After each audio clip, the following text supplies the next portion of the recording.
Hey everyone! So today I wanted to explore what if Luffy actually mastered Haki way earlier in his journey. Like, what if that moment on the execution platform in Loguetown was when everything clicked for him? If you're an old subscriber, you might know I've already done a video on this, but I thought that I could do better this time.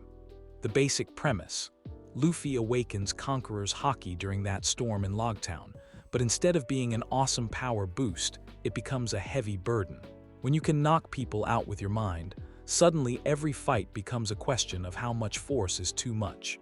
And when you accidentally hurt someone you're trying to protect, that changes everything. We're following the crew through Arabasta, but with a Luffy who's learning that true strength isn't about overwhelming enemies, it's about having the restraint not to. Anyway, let's dive in. So here's the thing about storms. They don't care about your plans, your dreams, or whether you've got anywhere important to be. They just roll in with all that thunder and lightning, shake everything up, and leave you standing there wondering what the hell just happened. That's exactly what was going through Monkey D. Luffy's head as he stood on that execution platform in Loguetown, rain hammering down like the sky had a personal grudge. You know, the same platform where Gold Roger died? Yeah, that one. Pretty heavy stuff when you think about it. The guy who started the whole pirate age getting his head chopped off right here, and now Luffy's up there getting a real close look at where it all went down. But here's where things get interesting. See, Luffy wasn't supposed to be up there alone. That psycho clown Buggy had dragged him up, ready to give him the same treatment Roger got. Classic villain move, right? Make it all dramatic and symbolic. Except storms don't really care about your dramatic timing. The rain was coming down so hard it felt like needles against his skin.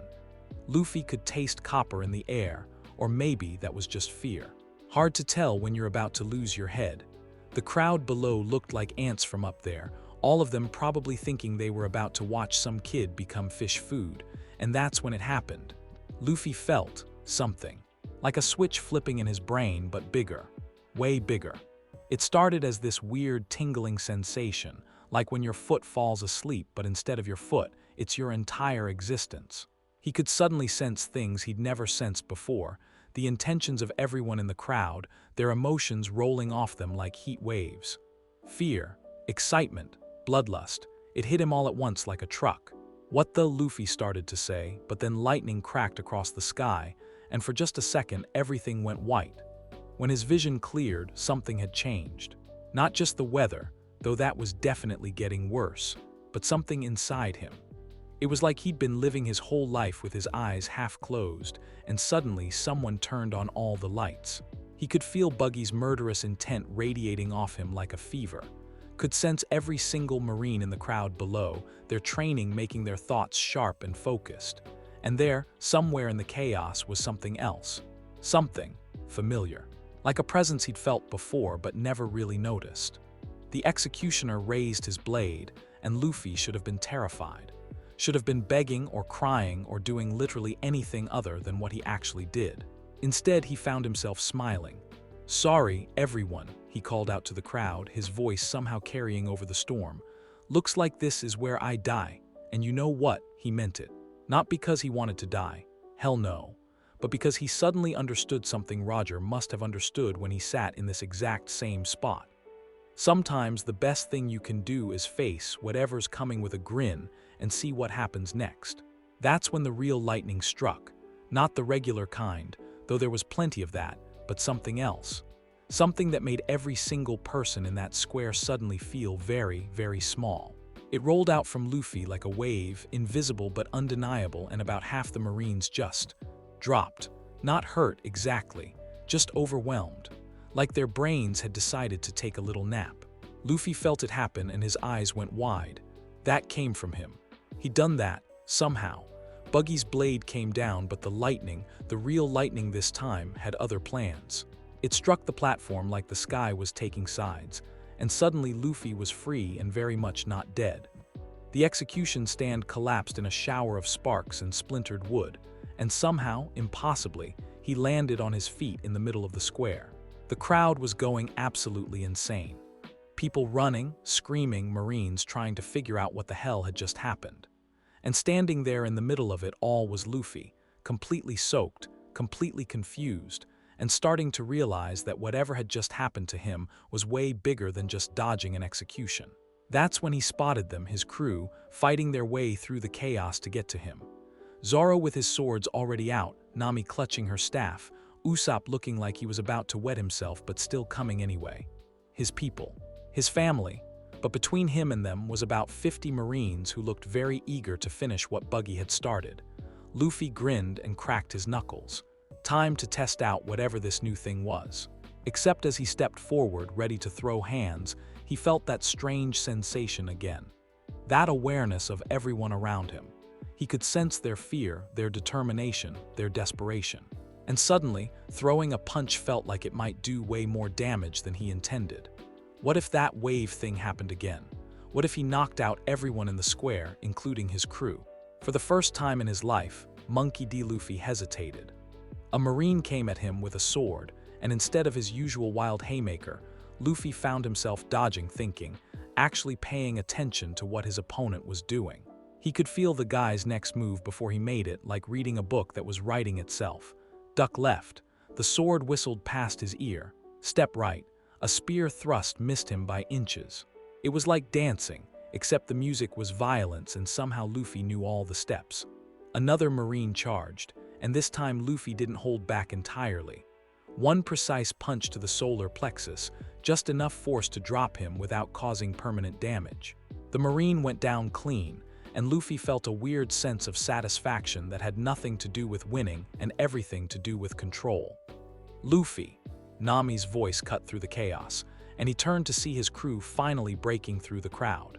That's when he saw him, a tall Marine with white hair and 2 cigars hanging from his mouth, watching the whole thing with eyes that missed nothing. Captain Smoker. Even without his new weird senses, Luffy would have recognized the guy who'd been chasing them. But now he could feel something else coming off Smoker.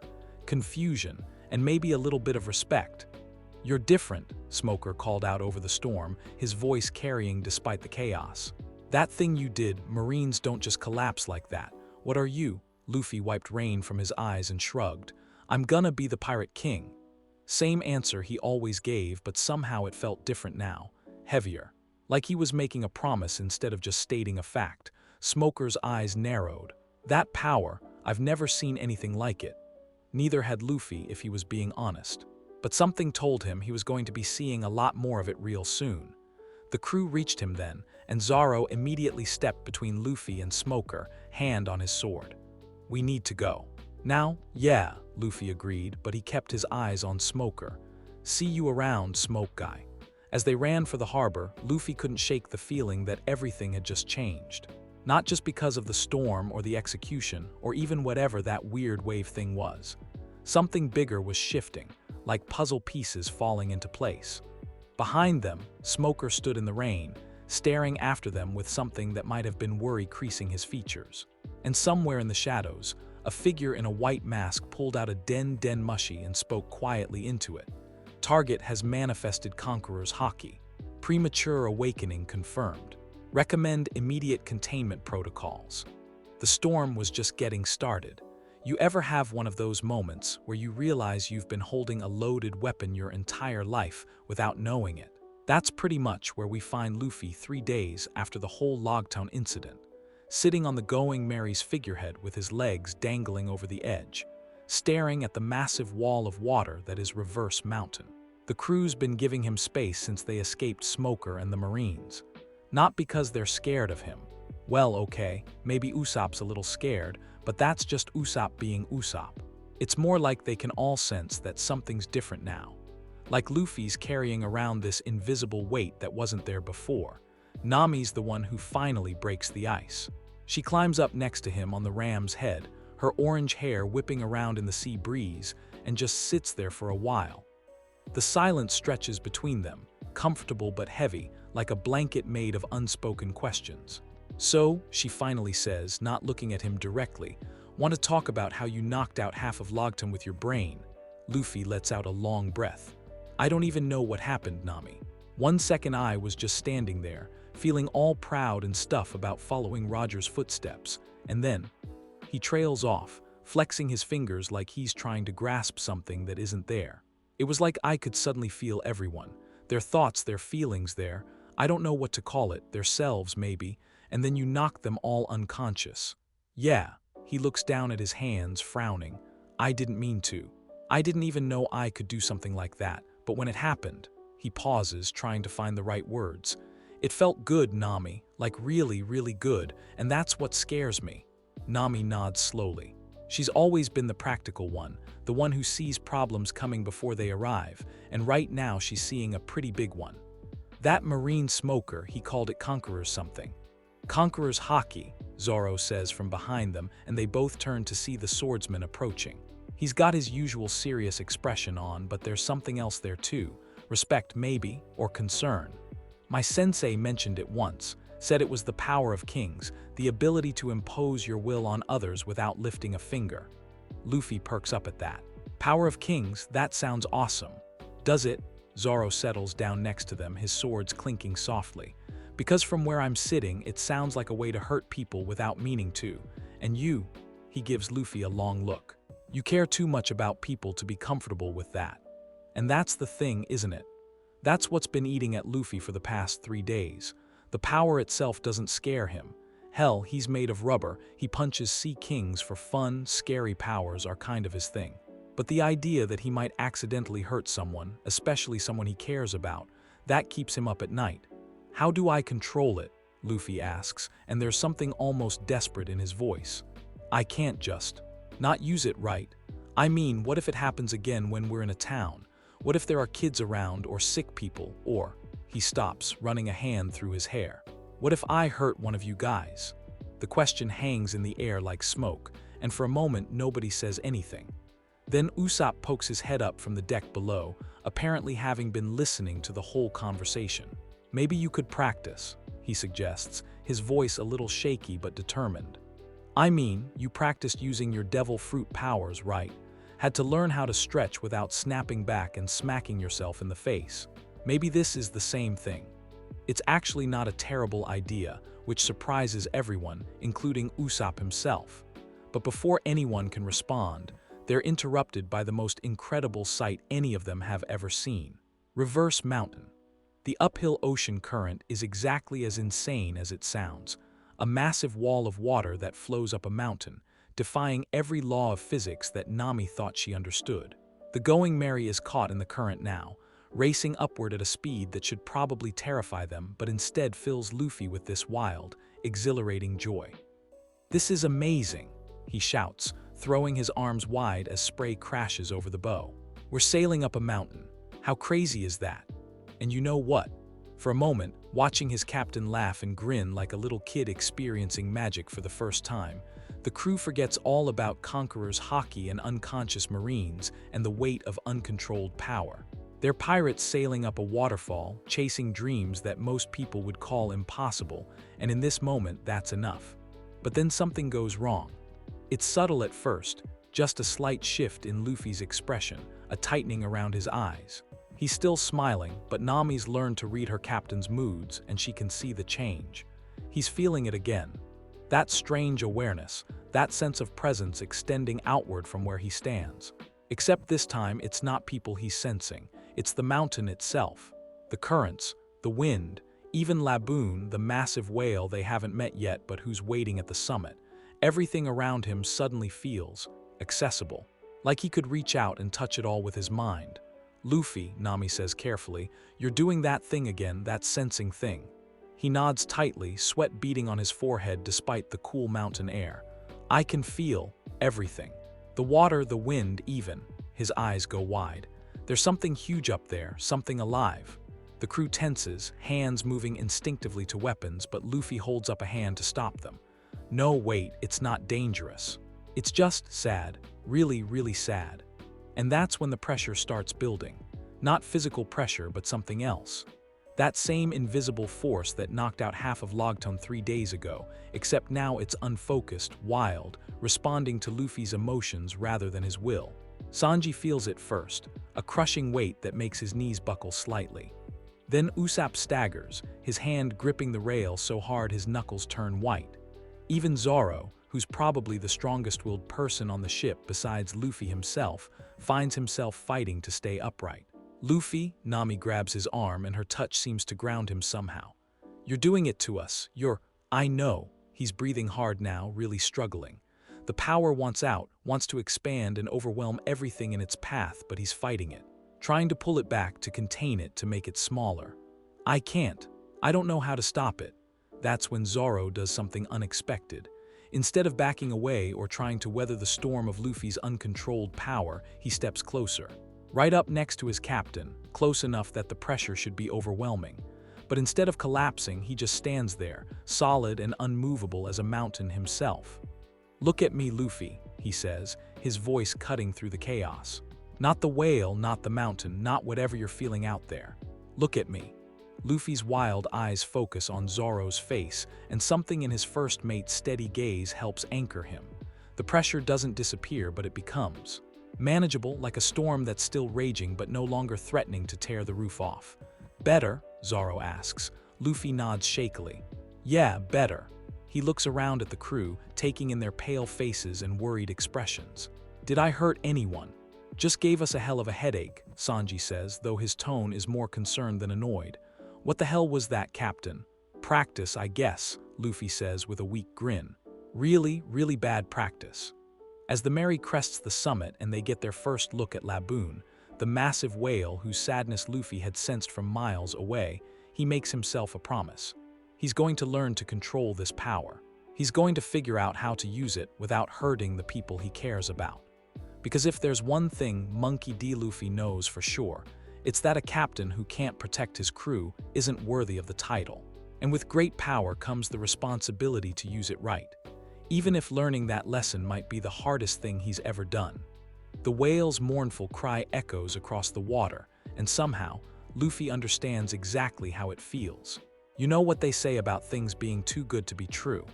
Well, Whiskey Peak was definitely one of those situations. Like when an entire town throws you a massive party just for showing up, complete with unlimited food, booze, and people cheering your name, maybe, just maybe. You should ask yourself what the catch is. But this is Luffy we're talking about. The guy who sees a giant sea king and thinks lunch, not death. So when the people of Whiskey Peak rolled out the red carpet for the Straw Hat Pirates, he dove headfirst into the celebration like it was his birthday, Christmas, and the day he became Pirate King all rolled into one. "This is the best place ever," Luffy shouts, his mouth stuffed with what has to be his 15th helping of meat. The townspeople are cheering, music's playing, and everyone's having such a good time that you almost forget they're on the Grand Line, where literally everything is trying to kill you. Almost. Nami's sitting at a table nearby, nursing her third drink and watching the crowd with the kind of careful attention that comes from growing up in a world where trust is a luxury most people can't afford. Something's off about this place. The smiles are a little too wide, the laughter a little too loud, and she's counting at least a dozen people who have been asking way too many questions about their ship, their route, and how much treasure they might be carrying. But Luffy's having such a good time that she doesn't want to ruin it. Not yet anyway.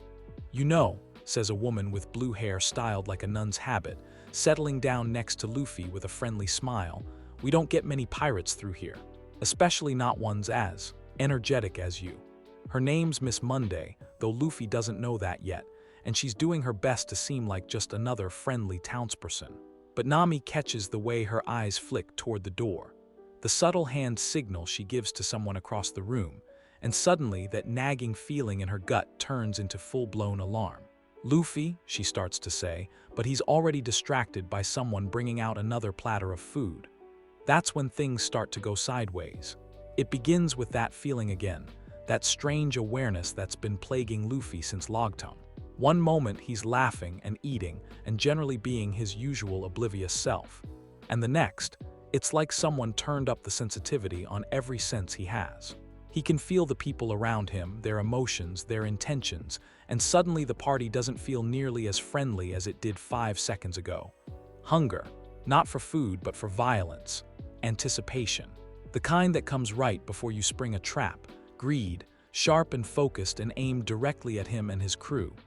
"Oh," Luffy says quietly, his fork stopping halfway to his mouth. "Oh, this is bad." The woman next to him, Miss Monday, notices the change immediately. "Something wrong, honey."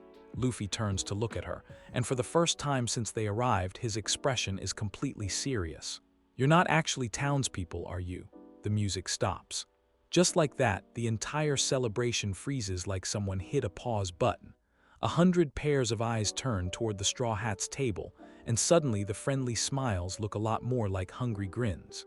"Well," Miss Monday says, dropping the sweet act like a mask she's tired of wearing, "aren't you a perceptive little monkey?" That's when the weapons come out. Swords, guns, clubs, chains. Pretty much every person in the tavern is suddenly armed and dangerous, and they're all pointed at Luffy and his crew. It would be intimidating if it weren't so predictable. I mean, come on. A party thrown by complete strangers on the Grand Line. The real surprise would have been if they weren't trying to kill them. But here's where things get interesting. The old Luffy, the one from before Loguetown, before he learned he could knock people unconscious with his mind, would have probably just started throwing punches and let chaos sort itself out. Simple, direct, effective. This Luffy hesitates, because he can feel all of them. Every single person in this room, their life force or presence, or whatever you want to call it, pressing against his consciousness like a crowd trying to squeeze through a doorway. And underneath that awareness is this terrible temptation, this voice in the back of his head whispering that he could end this whole fight right now. One pulse of that strange power, one flex of his will, and every threat in this room would just drop easy, clean, overwhelming. "Luffy," Nami's voice cuts through his internal struggle. She's got her staff in her hands and she's looking at him with this expression that's equal parts concerned and expectant. "Whatever you're thinking about doing, maybe don't. But it's too late." The power is already building, responding to the danger, to his crew's fear, to his own frustration at being fooled so easily. It feels like pressure building behind a dam, and Luffy's not sure he can hold it back much longer. "Everyone get down," he shouts to his crew, and they hit the deck just as the wave hits. It's not as strong as what happened in Loguetown. He's trying to control it, trying to make it smaller, more focused. But control is a funny thing when you're dealing with the raw force of a conqueror's will. It's like trying to whisper during a thunderstorm. The intention is there, but the execution. The wave rolls out from where Luffy's standing, invisible but undeniable. The first ring of bounty hunters, the ones closest to their table, just crumple. Their eyes roll back, their weapons clatter to the floor, and down they go like puppets with cut strings. But the wave doesn't stop there. It keeps expanding, washing over the entire tavern, and more people start dropping. A dozen, 2 dozen. The bartender collapses behind the bar with a crash of breaking glass. Someone near the door hits the wall and slides down it like melting butter. When the dust settles, maybe half the people in the room are still standing. The lucky half. The ones who were just far enough away or just strong enough to weather the storm of Luffy's uncontrolled power. The silence that follows is deafening. Luffy looks around at what he's done, at the bodies scattered across the tavern floor, at the faces of the people still standing staring at him in shock and terror, and feels his stomach drop through the floor. "I did it again," he whispers, and there's something almost broken in his voice. "I didn't mean to, but I..." That's when someone starts clapping. Slow, deliberate mocking. A man steps out from behind an overturned table, tall and lean with curly blonde hair and a smile that doesn't reach his eyes. Mr. 5, though none of them know his code name yet. "Impressive," he says, still clapping. "Haven't seen Conqueror's Haki that raw in, well, ever really. Most people learn control before they learn power. You seem to have done it backwards." "Who are you?" Zoro demands, his swords already in his hands. "Someone who's very interested in your captain," Mr. 5 replies. "See, word's gotten around about what happened in Loguetown. A rookie pirate with Conqueror's Haki. That's the kind of thing people pay attention to. Important people." In the corner of the room, barely visible in the shadows, a figure in a white suit speaks quietly into a den mushy. Confirmed second manifestation. Control still minimal. Subject appears distressed by collateral effects. Recommend continued observation. But Luffy's not listening to any of that. He's staring at the unconscious people scattered around the room, his hands shaking slightly. These were bad guys, sure. They were trying to kill him and his crew, but seeing them lying there, helpless because of something he did without even meaning to. "We need to go," he says quietly. "Right now." Nami nods, reading the situation immediately. The ship, fast as we can. As they fight their way out of the tavern, and it is a fight because the bounty hunters who are still conscious aren't about to let them walk away, Luffy makes himself another promise. He's going to learn control. Real control. Not just enough to avoid accidentally knocking out entire rooms, but enough to use this power precisely, carefully, only when he absolutely has to.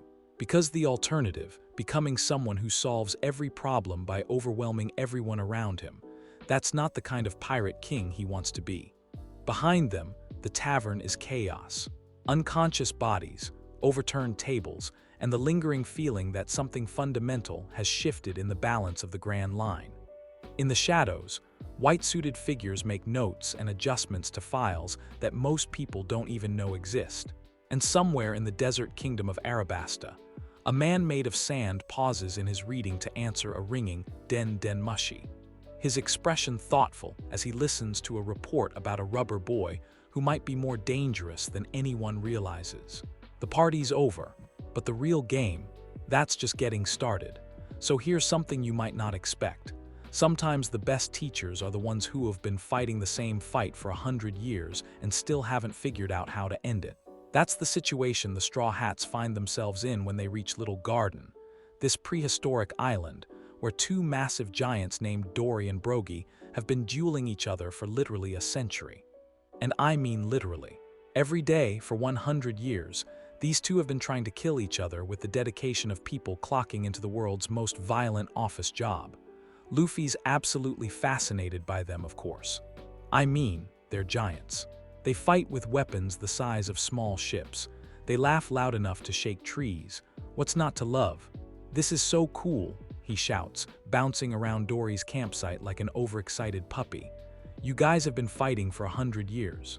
That's amazing. Who's winning? Dory, the red-bearded giant with a battle axe that could probably level a building, lets out one of those booming laughs that makes your ribcage vibrate. Jejiajiajia, that's the point, little human. Neither of us can claim victory until one of us falls. And that's when something interesting happens. Luffy stops bouncing. Just stops.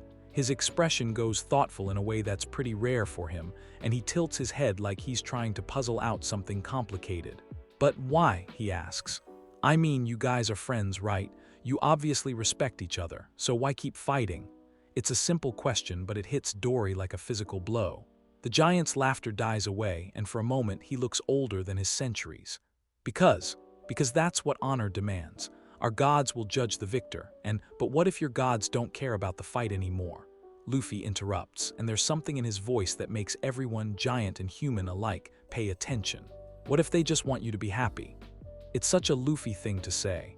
Direct, naive, and somehow cutting straight to the heart of the matter without any of the complicated philosophy that usually surrounds these kinds of questions.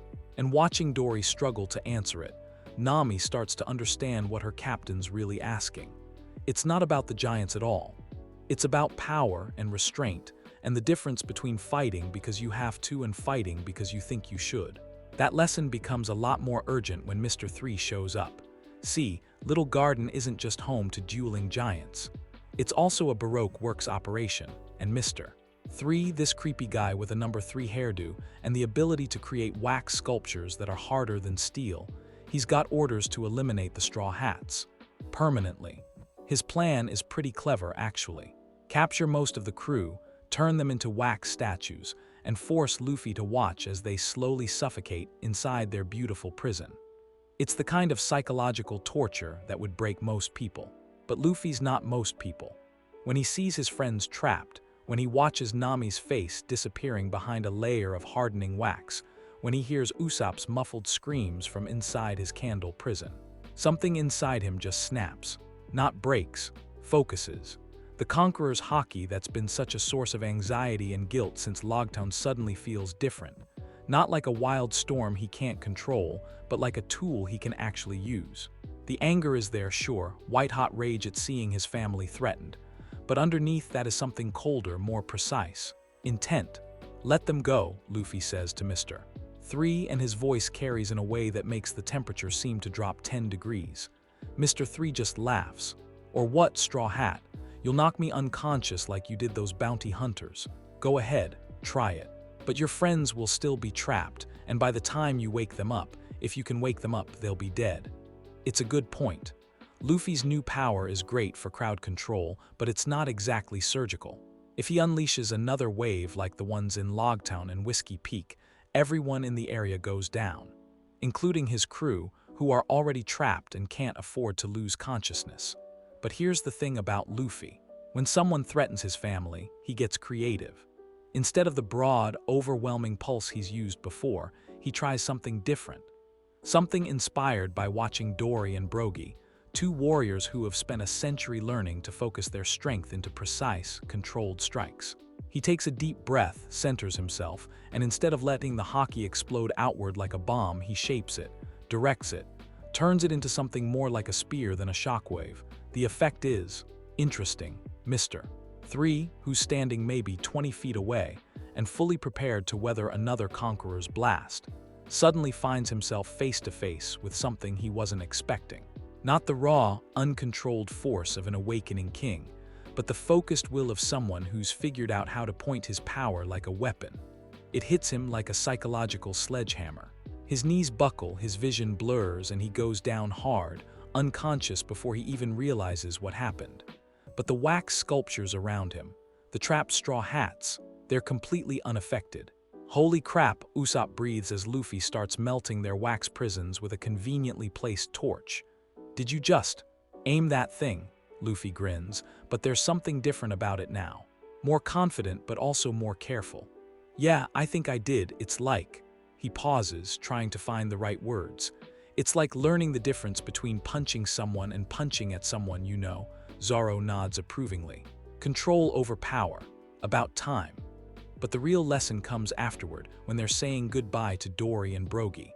The Giants have decided to end their century-long duel, not because one of them won, but because Luffy's simple question made them realize they'd forgotten why they were fighting in the first place.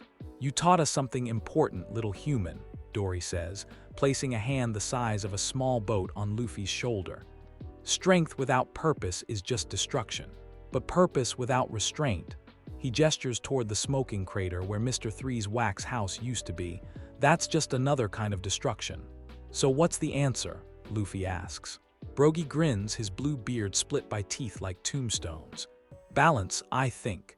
Knowing when to fight with all your strength and when to hold back. When to be a hammer and when to be a scalpel. As the Going Merry sails away from Little Garden, Luffy stands at the bow, thinking about giants and battles and the weight of choices.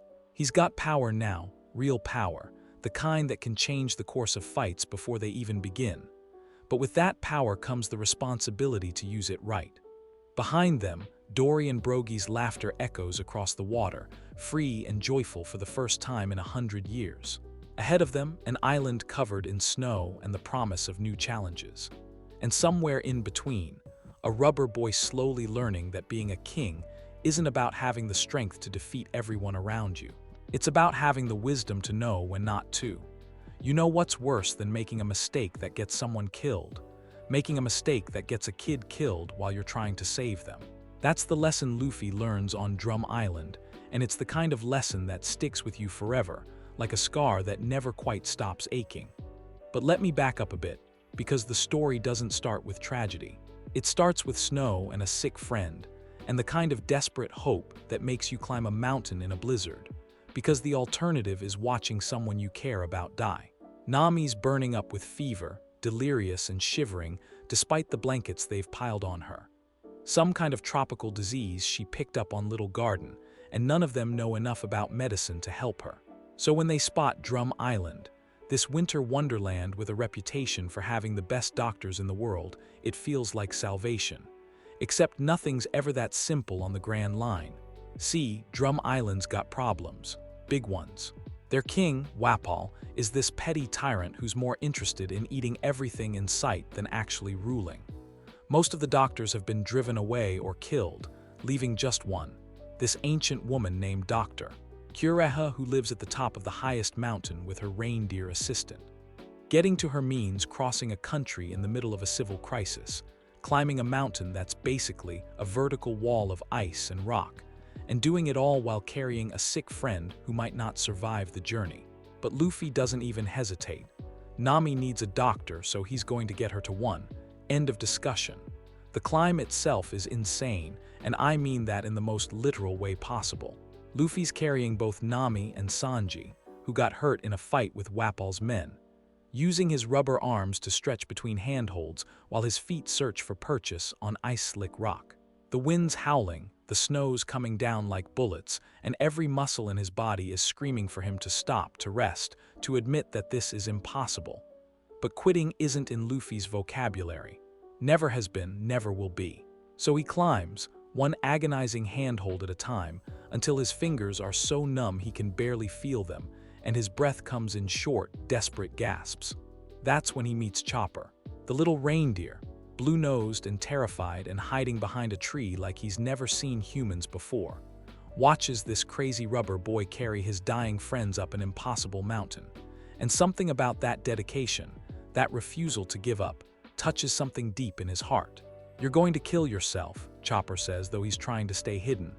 "Humans can't climb the Rockies. It's impossible." Luffy pauses, sweat and snow mixing on his face, and looks directly at where Chopper's hiding. "Maybe. But they'll definitely die if I don't try. So I guess impossible's better than certain, right?" It's such a simple way to put it, but it cuts straight to the heart of who Luffy is. He doesn't deal in maybe or probably or the odds of success. He deals in absolutes. His friends need help, so he'll get them help, and everything else is just details. That's how they end up at Dr. Kureha's castle, with Nami getting the medical attention she needs and Sanji recovering from his injuries. It should be a happy ending. Crisis averted, friends saved, everyone gets to sail off into the sunset. But Wapol shows up to ruin everything. The ex-Ging and his remaining forces assault the castle, determined to reclaim what he sees as his property. It's personal for him now, not just about power, but about revenge against the people who dared to defy him. And in true Wapol fashion, he doesn't care who gets hurt in the process. The attack comes at the worst possible time.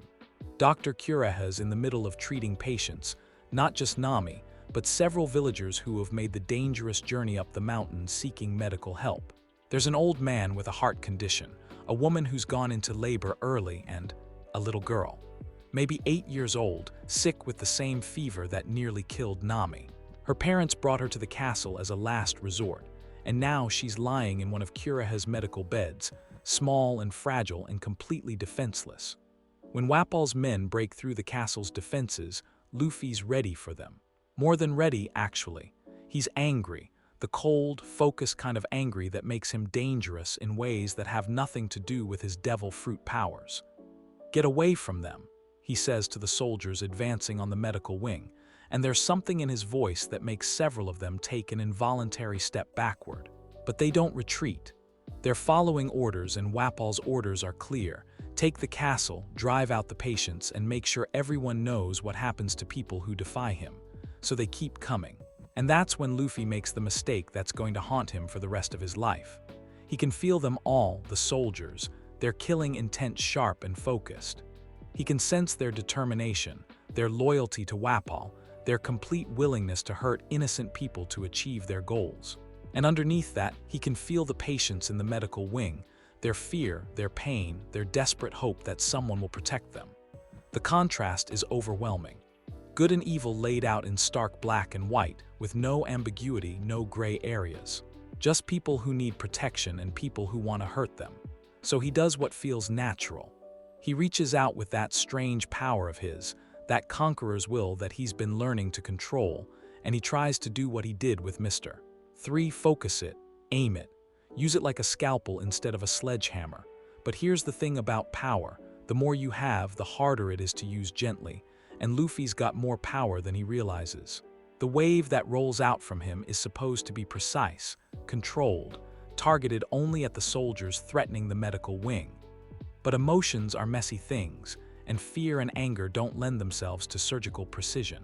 The wave expands beyond his control, washing over the entire castle like an invisible tsunami.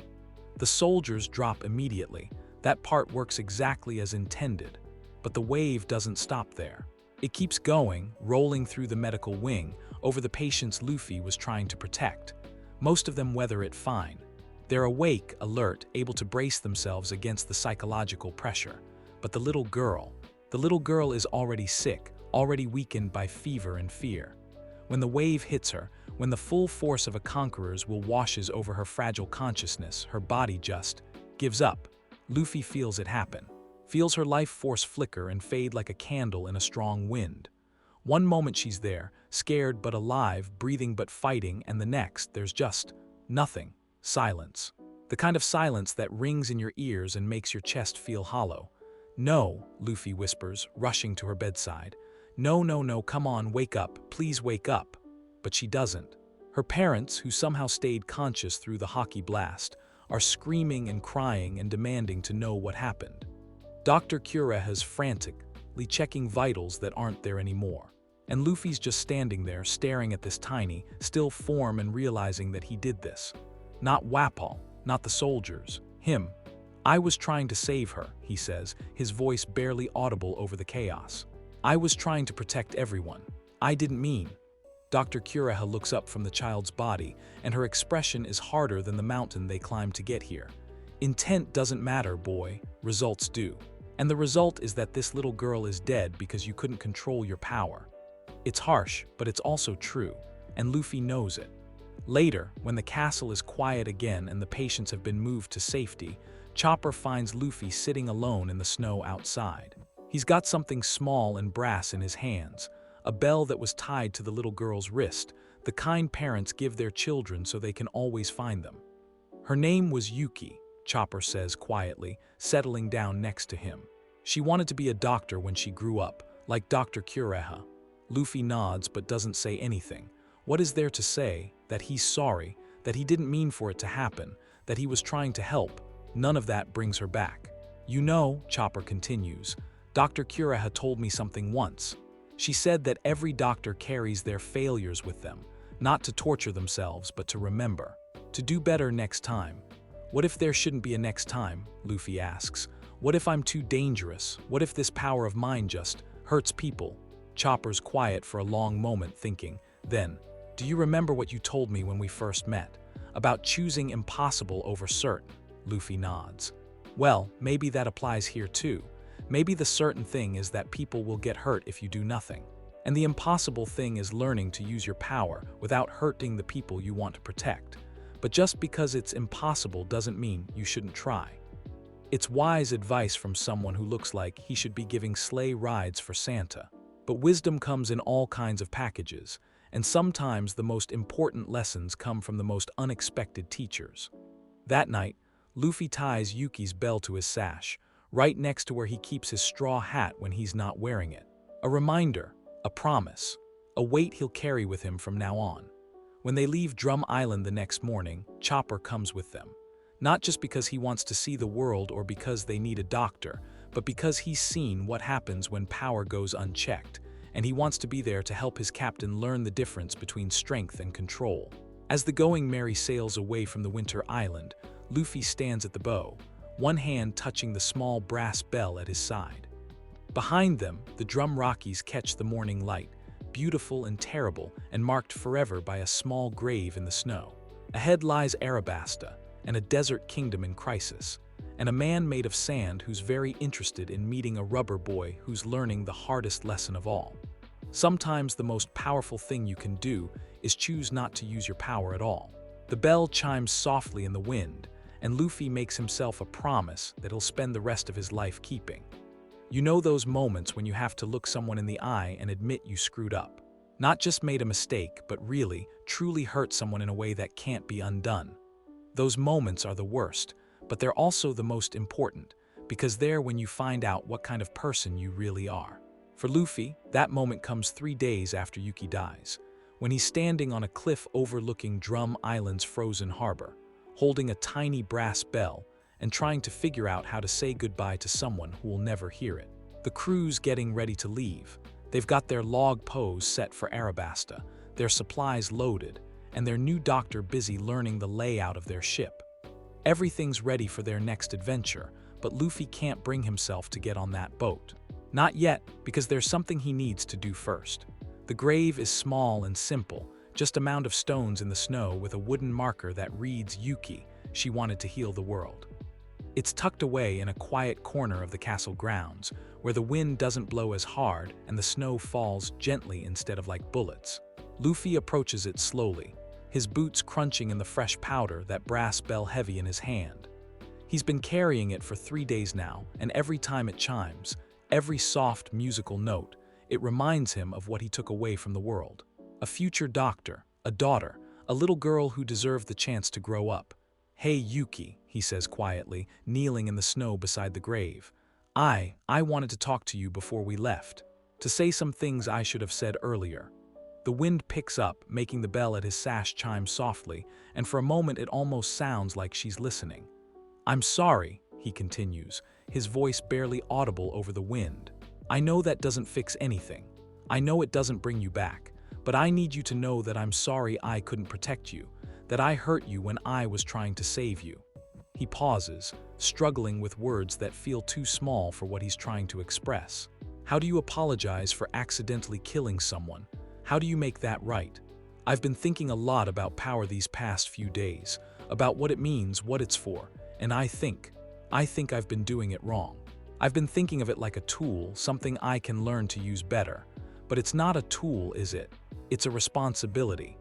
That's when he hears footsteps behind him, and he turns to see Chopper approaching.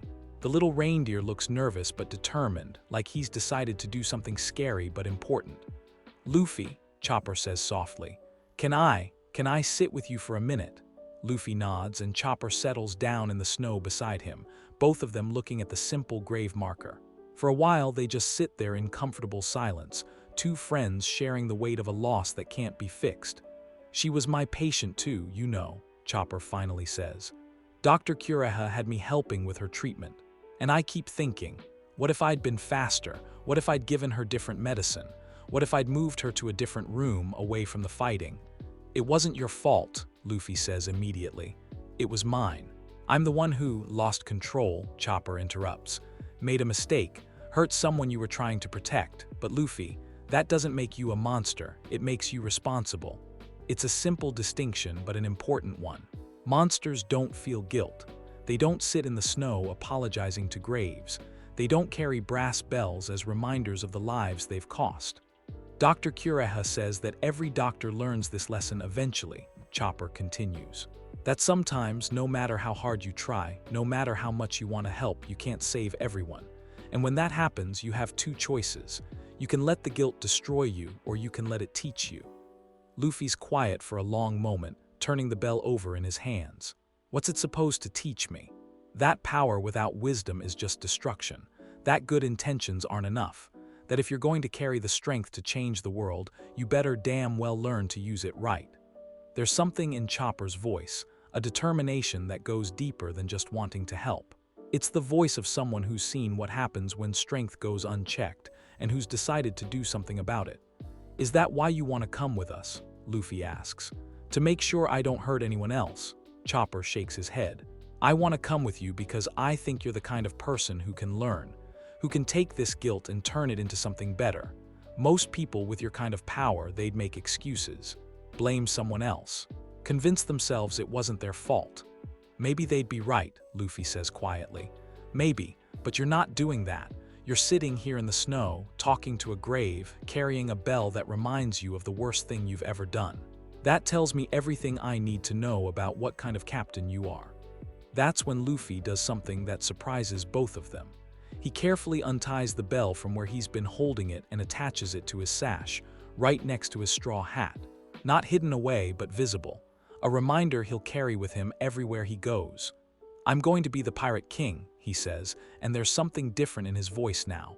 Not the usual cheerful confidence, but something deeper, more serious. "But I'm not going to do it by crushing everyone in my way. I'm going to do it by being strong enough to protect the people who can't protect themselves, even from me." It's a vow, spoken over the grave of a little girl who deserved better. A promise that will shape every decision he makes from this point forward. "That's going to be hard," Chopper says. "Restraint is harder than strength. Control is harder than power." "I know." Luffy stands up, brushing snow from his knees. "But that's what it means to be a king, isn't it? Knowing when not to use the power you have." As they walk back toward the castle, where the rest of the crew is waiting, Chopper makes his own quiet decision. He's not just joining this crew to see the world or to fulfill his dream of becoming a great doctor. He's joining because he's seen what happens when power goes unchecked, and he wants to be there to help his captain stay on the right path. "Hey Luffy," he says as they reach the castle gates. "Yeah, thank you for letting me see that, for showing me that strength and kindness aren't opposites." Luffy smiles, and for the first time since Yuki died, it reaches his eyes. "Thank you for wanting to come with us, for wanting to help me learn to be better." Later, as the Going Merry sails away from Drum Island with its newest crew member aboard, Luffy stands at the bow with one hand resting on the small brass bell at his side. The wind makes it chime softly, a musical note that seems to carry across the water. Behind them, the Drum Rockies catch the afternoon light, beautiful and stark and marked forever by a small grave in the snow. Ahead lies Arabasta, and a desert kingdom in crisis, and tests that will push Luffy's new understanding of power to its absolute limits. But for now, he's content to listen to the bell and remember a little girl who wanted to heal the world.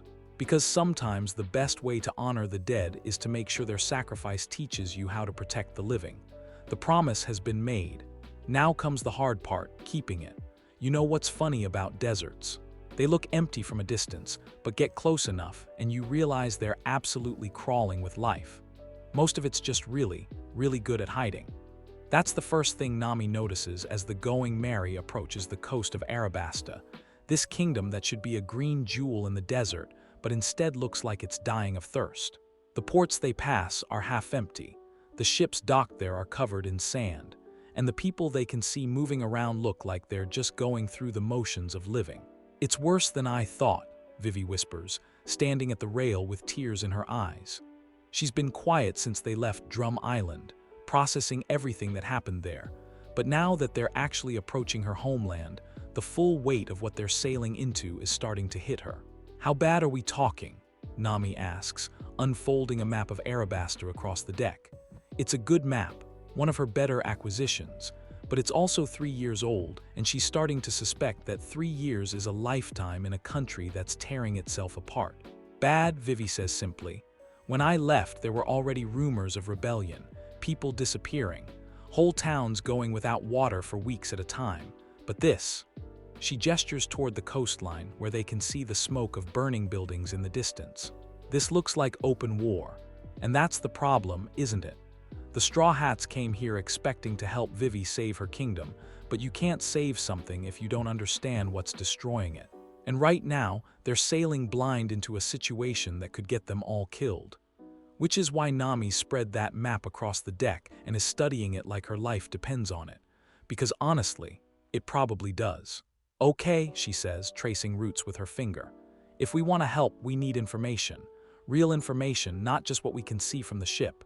We need to know who's fighting who, where the battles are happening, and most importantly, where Crocodile is," Luffy finishes, his voice unusually serious.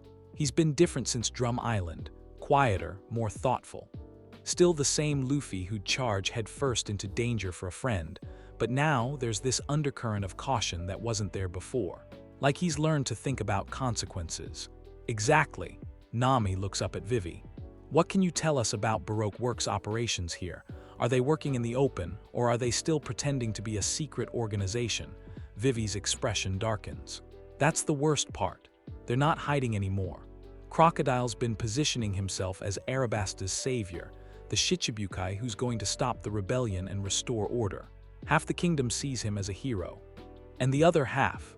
Zoro asks from where he's sitting against the mast, cleaning his swords with the methodical precision of someone preparing for war. "The other half is either dead, missing, or about to be." It's a grim picture, but it gives them something to work with. If Crocodile's operating in the open, that means they can track him, find his bases, his supply lines, his weaknesses. The problem is doing it without getting themselves killed in the process. That's when they spot the smoke on the horizon, black columns rising from what looks like a port town, too thick and dark to be anything but trouble. "Nanohana," Vivy breathes, recognizing the location. "That's one of our major trading ports. If it's burning..." She doesn't finish the sentence, but she doesn't need to. If a major port is under attack, It means the situation is even worse than they thought. It also means there are probably people who need help, and helping people is kind of what the Straw Hats do. "We're going in," Luffy decides, and there's no argument in his voice. It's not a suggestion or a request, it's a captain's order. But as they approach the burning town, Nami notices something odd. The smoke isn't coming from random buildings, it's concentrated in specific areas. The docks, the government buildings, the places where official records would be kept. Like someone's not just attacking the town, but erasing it. "This isn't random violence," she murmurs, studying the pattern. "Someone's being very systematic about what they're destroying." That's when they see the marine ship. It's anchored just outside the harbor, flying the flag of the world government, and standing on its deck with a pair of binoculars is a figure they all recognize. Captain Smoker, the marine who's been chasing them since Loguetown, watching the town burn with an expression that's hard to read. "Great," Usopp mutters, as if this situation wasn't complicated enough. But Luffy's not looking at Smoker. He's looking at the town, at the smoke, at the people fleeing toward the harbor with whatever they can carry. And that look in his eyes, the one that says he's about to do something crazy, starts to worry everyone. "Luffy," Nami says carefully, "what are you thinking?" "I'm thinking those people need help," he says simply. "And I'm thinking Smoker wouldn't just sit there watching unless something was stopping him from intervening." It's a good point. Smoker's many things: stubborn, single-minded, obsessed with justice. But he's not the kind of Marine who'd watch civilians get hurt if he could do something about it. So what's keeping him on that ship? They get their answer when a smaller boat approaches the Marine vessel, flying a flag none of them recognize. It's white with a simple geometric pattern, and something about it makes Luffy's skin crawl in a way he can't quite explain. "Cypher Paul," Vivy whispers, her face going pale. "World Government Intelligence. What are they doing here?" The boat docks alongside Smoker's ship, and they can see figures in white suits boarding. Even from a distance, there's something unsettling about them. They move too precisely, speak too quietly, and seem to make everyone around them nervous. That's when Nami notices something else. The way the smoke is rising from the town isn't natural. It's too controlled, too directed. Like someone's managing the fires, keeping them burning in specific patterns. They're not just destroying records, she realizes. They're creating evidence, making it look like the rebels did this, or the loyalists, or whoever they want to blame. It's a chilling thought, the idea that the world government might be actively making Arabasta's civil war worse, using the chaos to advance their own agenda. But it also explains why Smoker's not intervening. He's been ordered to stand down, to let the intelligence operatives do their work. And judging by the expression on his face, he doesn't like it one bit. "We need to get closer," Luffy decides. "Find out what's really happening." "That's suicide," Nami protests. "We've got Marines, government spooks, and whoever's burning the town. Plus we still don't know where Crocodile is in all this." "Which is exactly why we need more information," Luffy counters. "We can't help anyone if we're sailing blind." He's got a point, but Nami can see about a dozen ways this could go wrong. They're outnumbered, outgunned, and walking into a situation they don't understand. It's the kind of plan that gets people killed. But it's also the kind of plan that might save a kingdom. "Fine," she says, already plotting approach routes on her map. "But we do this smart. No charging in, no big flashy displays of power. We get in, we get information, and we get out before anyone realizes we were there." Luffy nods, and there's something in his expression that tells her he understands what she's really saying. The old Luffy might have rushed in swinging, trusting his strength to overcome any obstacle. This Luffy, the one who carries a brass bell as a reminder of the cost of uncontrolled power, is learning to think before he acts. As they prepare to infiltrate a burning town filled with Marines, government agents, and unknown enemies, Nami can't shake the feeling that they're walking into something much bigger than a simple rescue mission. Something that's going to test every lesson Luffy's learned about power, restraint, and the responsibility that comes with both. The desert wind picks up, carrying the smell of smoke and sand and the promise of violence. And somewhere in that burning town, the first moves are being made in a game that will determine the fate of a kingdom. You know what's really annoying about walking into an obvious trap? The fact that you know it's a trap. You know you probably shouldn't go in, but you also know that not going in means people are going to die. so you walk in anyway and hope you're smart enough to walk back out. That's exactly the situation Luffy finds himself in when they reach Rainbase. This casino town in the middle of the Arabasta desert that's way too green, way too prosperous, and way too obviously owned by someone who wants them to find it. This has bad idea written all over it, Nami mutters as they approach the main casino, a massive pyramid-shaped building that screams overcompensating villain headquarters. The place is crawling with people who are trying way too hard to look like regular gamblers and not nearly hard enough to hide the weapons under their jackets. Yeah, Luffy agrees, studying the building with those newly sharpened senses of his. He can feel the presence of everyone inside, dozens of people, most of them hostile, and somewhere in the center of it all, something that feels like a void. Not empty exactly, but dry, like it's sucking the moisture out of everything around it. But they've got our friends. Because that's the thing about obvious traps, sometimes they work anyway. Baroque Works grabbed Vivy while they were investigating the burning town, along with Zoro and Usopp when they tried to rescue her. Now Crocodile's sitting in his casino, playing host to their captured crew members and basically daring Luffy to come collect them. Classic villain move, really.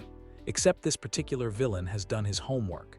The invitation came via transponder snail, delivered in Crocodile's smooth, cultured voice. Straw Hat Luffy, I believe I have something that belongs to you. Why don't you come to my casino and we can discuss terms? Come alone if you please. We wouldn't want any unfortunate accidents. The message was polite, reasonable, and absolutely dripping with the kind of confidence that comes from holding all the cards, which in a way Crocodile was. He had their friends, he had the home field advantage, and he had powers that made him nearly untouchable. But he also had something else, a fundamental misunderstanding of what kind of person Monkey D. Luffy really was. I'm going in, Luffy announces, adjusting his straw hat and checking that Yuki's bell is secure at his side. The rest of you wait here. Like hell, Sanji says, lighting a cigarette with the kind of casual precision that means he's ready for violence. You think we're going to let you walk into that death trap alone? That's exactly what I think, Luffy replies, and there's something in his voice that makes everyone pay attention. Not anger exactly, but authority. The voice of a captain who's thought this through and made his decision. Because this isn't about fighting Crocodile. Not yet. This is about getting our friends back without getting them killed in the process. It's a good point, and they all know it. Crocodile's not stupid. If he wanted them dead, he could have killed Vivy, Zoro, and Usopp already. The fact that they're still alive means he wants something, and the smart play is to find out what that something is before they start throwing punches. But walking into that casino alone still feels like suicide. At least take a transponder snail, Nami insists, pressing the device into his hand, so we can hear what's happening. Luffy nods and tucks the snail into his vest. It's a small comfort, but sometimes small comforts are all you get. The casino is exactly what you'd expect from a villain's lair disguised as a legitimate business. Too much gold, too many guards who aren't quite as hidden as they think they are, and an atmosphere thick with the kind of tension that comes right before violence. The regular patrons are either too drunk to notice the danger or too smart to stick around, leaving mostly empty gaming tables and dealers who look like they'd rather be anywhere else. Luffy walks through it all with the casual confidence of someone who's either completely fearless or completely insane. Maybe both. He can feel the hostile intent radiating from the guards, can sense the trap being sprung around him with every step he takes toward the center of the building. But he doesn't stop, doesn't even slow down, because somewhere in this building, his friends are depending on him to be smart about this, to think before he acts, to use the lessons he learned in snow and blood and the weight of a brass bell against his hip. The inner sanctum is exactly what he expected. A private gambling room decorated like something out of a pharaoh's tomb, complete with sand-colored walls and golden decorations. Sitting at the head of an ornate table is Sir Crocodile himself, and the sight of him makes Luffy's jaw clench. He's tall, elegant, and radiates the kind of casual menace that comes from never having met a problem he couldn't solve with violence. His left hand is a golden hook that gleams in the lamplight, and when he smiles, it doesn't reach his eyes. Monkey D. Luffy, Crocodile says, his voice carrying easily across the room. So good of you to accept my invitation. Please have a seat. That's when Luffy sees them, Vivy, Zoro, and Usopp, each of them bound to chairs around the table with what look like ordinary ropes but feel like something much worse. The moment he steps into the room, he can sense it. Sea-stone thread woven into the bindings. Not enough to completely drain a devil fruit user, but enough to weaken them, make them sluggish and vulnerable. Let them go, Luffy says simply, not bothering to sit down. This is between you and me. Crocodile chuckles, a sound like sand scraping against glass. Oh, but it's not, is it? You see, this stopped being between us the moment you decided to interfere with my plans. Now it's about so much more than just a rubber boy and his delusions of grandeur. That's when the trap springs. Luffy feels it before he sees it. That same deadening sensation of sea-stone, but stronger. Much stronger. The floor beneath his feet shifts, revealing hidden panels, and suddenly he's standing in a cage made of the one substance that can neutralize his powers completely. The bars rise around him with mechanical precision, clicking into place with the sound of absolute finality. Solid sea-stone, probably mined from the ocean floor and forged specifically for dealing with devil fruit users. The moment they lock into position, Luffy feels his strength drain away like water down a sink. Impressive, isn't it? Crocodile stands, brushing imaginary dust from his expensive coat. Cost me a fortune to have this room specially constructed, but I think you'll agree it was worth the investment. Pure sea-stone, reinforced with steel, and designed to hold even the most energetic of prisoners. Luffy tries to stretch his arms, but they respond like regular human limbs instead of rubber. The sea-stone is doing exactly what it's supposed to do, neutralizing his devil fruit powers and leaving him as helpless as any other 17-year-old kid who's in way over his head. But here's the thing about Luffy. His devil fruit powers aren't what make him dangerous. They're just what make him weird. You know, he says conversationally, testing the bars with hands that feel heavy and strange, I've been thinking a lot about power lately. About what it means, what it's for, and I think you've got it backwards. Crocodile raises an eyebrow. Oh, and how's that? You think power is about controlling other people, making them do what you want through fear or force or fancy cages. Luffy looks around at his bound friends, at the sea-stone bars, at Crocodile's smug expression. But that's not power. That's just bullying. And what would you call real power, Straw Hat? Luffy smiles, and there's something in that expression that makes Crocodile's confident smirk falter slightly. Real power is having the strength to protect people without hurting them. It's knowing when to fight and when to hold back. He stops mid-sentence, his head tilting like he's listening to something the rest of them can't hear. That strange awareness he's been developing since Loguetown is picking up something new. Not the hostile intent of guards or the desperation of his captured friends, but something else. Something moving through the building toward them. Multiple someones, actually, and they're not moving like enemies. That's when the wall explodes. Not literally, though there is a fair amount of dust and noise. But the hidden door that Crocodile clearly thought was secret suddenly opens to admit three figures that make the crime boss's expression go from smug to furious in about half a second. Nami, wielding her climb attack like she knows exactly how to use it. Sanji, with his tie loosened and his sleeves rolled up for violence.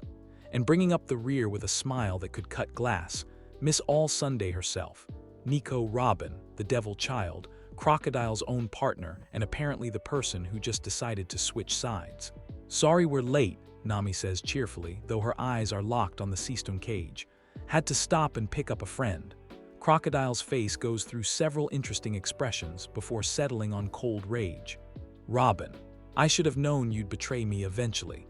Not betrayed, Robin corrects, her voice as calm and cultured as always. Simply, reconsidering my options.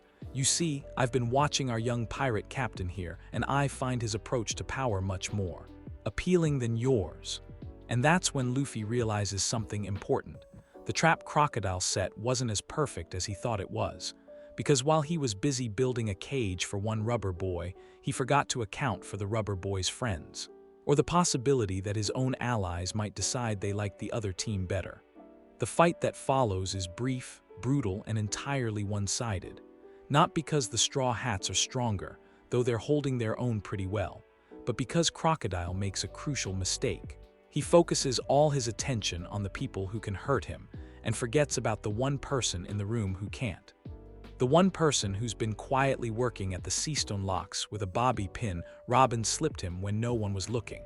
By the time Crocodile realizes what's happening, it's too late. The cage door swings open, and Luffy steps out with his powers restored and a look in his eyes that suggests this conversation is far from over. "Round one goes to you," Luffy says, flexing his rubber fingers and feeling his strength return like a tide coming in. "But we're not done yet." Crocodile's smile returns, sharp and predatory. "No, we're certainly not. But the next time we meet, boy, I won't make the mistake of underestimating you." As the Straw Hats make their escape, along with their new archaeologist, who apparently comes with a kind of historical knowledge that makes ancient weapons less mysterious and considerably more dangerous, Luffy can't shake the feeling that this was just the opening move in a much larger game. Crocodile let them go, not because he had to, but because he wanted to, which means he's got something planned that makes capturing them right now less important than whatever's coming next. And considering they're in the middle of a desert kingdom that's tearing itself apart, that's probably not good news for anyone. But at least now they're all together. Friends reunited, enemies identified, and a plan starting to form that might just save a kingdom, if they can survive long enough to execute it. You know what's really heartbreaking?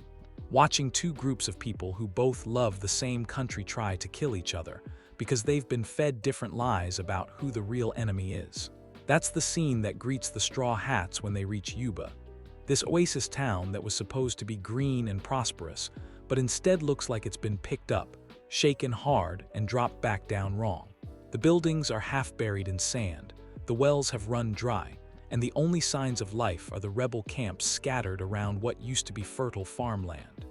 But the real tragedy isn't the drought or the buried town, or even the obvious signs of recent battles. It's the look in people's eyes when they talk about the other side. Royal loyalists and rebels alike, all of them convinced they're the heroes of this story, and everyone else is either a villain or a fool. "It's worse than I thought," Vivy whispers, looking out at the camps where rebels are sharpening weapons and singing songs about overthrowing her father. They really believe the royal family is responsible for all of this, and you can understand why they'd think that. When your crops fail and your wells run dry and your children start going hungry, you need someone to blame. Someone with power, someone who should have been able to fix things but didn't.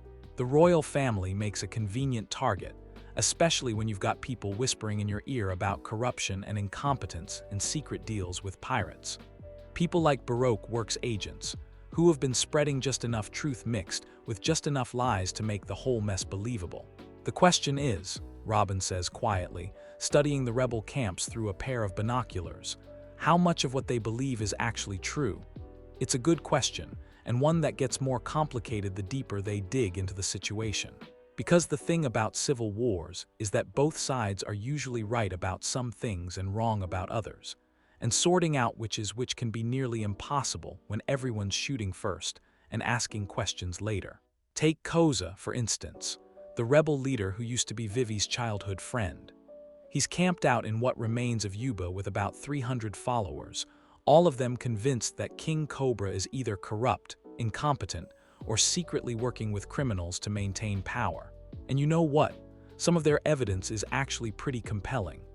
"Look at this," Nami says, spreading out the documents Robin managed to steal from Crocodile's casino across a commandeered table. Trade agreements that don't make sense, water rights that got sold to shell companies, construction contracts for public works projects that were never actually built. It's damning stuff, the kind of paper trail that makes it easy to believe the royal family has been bleeding the kingdom dry. Except Robin's been doing some analysis of her own, and she's found something interesting in the fine print. None of these documents are signed by King Cobra, she points out, tracing signatures with her finger. They're all authorized by various ministers and advisors, people who would have the authority to make these deals without royal oversight. People who might be working for someone else entirely, Luffy adds, catching on faster than his usual reputation would suggest.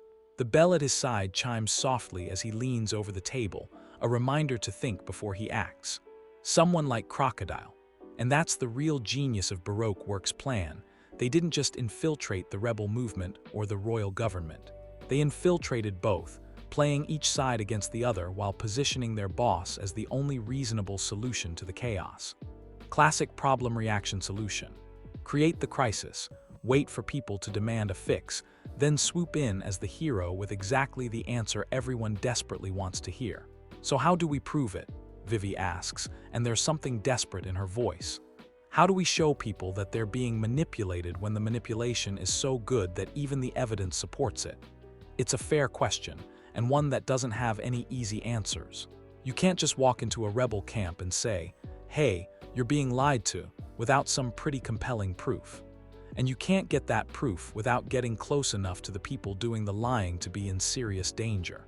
But that's when Luffy gets one of his simple, brilliant ideas. "We don't prove they're lying," he says, standing up so suddenly that his chair scrapes against the stone floor. "We prove we're telling the truth." "What's the difference?" Usopp asks.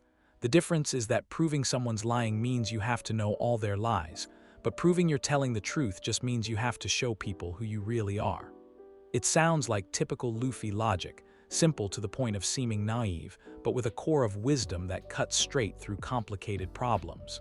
And as he explains his plan, the rest of the crew starts to see what he's getting at. Instead of trying to counter Baroque works propaganda with their own propaganda, they're going to do what they do best: help people. Not for political reasons or strategic advantage, but because people need help and helping people is the right thing to do. "You want to dig wells," Nami says, staring at him like he's lost his mind. "In the middle of a civil war, with government agents trying to kill us and a Shichibukai planning whatever Shichibukai plan when they want to destroy kingdoms, you want to dig wells. And distribute food," Luffy adds cheerfully, "and help rebuild houses, and maybe organize some medical aid for people who got hurt in the fighting. You know, the stuff that actually matters to people who are just trying to survive." "That's..." Vivy starts to object, then stops. Because the more she thinks about it, the more sense it makes. That's actually brilliant.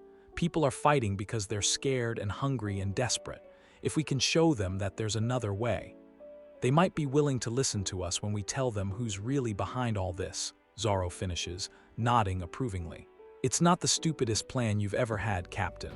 High praise from Zoro, who's usually pretty skeptical of plans that don't involve direct application of sword to problem. So that's what they do. For the next 3 days, while Crocodile's agents are probably expecting them to go into hiding or start planning some kind of direct assault, the Straw Hats turn into the world's most unlikely humanitarian organization. Luffy uses his rubber powers to reach deep underground water sources that conventional digging couldn't access. Sanji organizes food distribution with the kind of military efficiency that would make a Marine quartermaster weep with envy. Chopper sets up a medical tent and starts treating everyone who needs it, regardless of which side they're supposed to be on. And slowly, gradually, something starts to change. It begins with the kids, because kids always see through bullshit faster than adults do. They don't care about politics or ancient grievances or who's supposed to be the enemy. They care about getting clean water when they're thirsty and having someone patch up their scraped knees when they fall down. Then it spreads to their parents, who start to notice that these pirates everyone's supposed to be afraid of are spending their own time and resources helping people who can't give them anything in return. And from there it spreads to the fighters on both sides, who find it harder to maintain their righteous anger when the people they're protecting are starting to ask uncomfortable questions.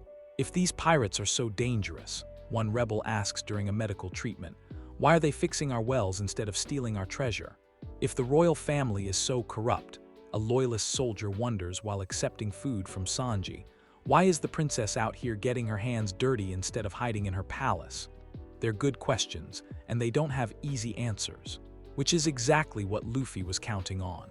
By the end of the 3rd day, something unprecedented happens.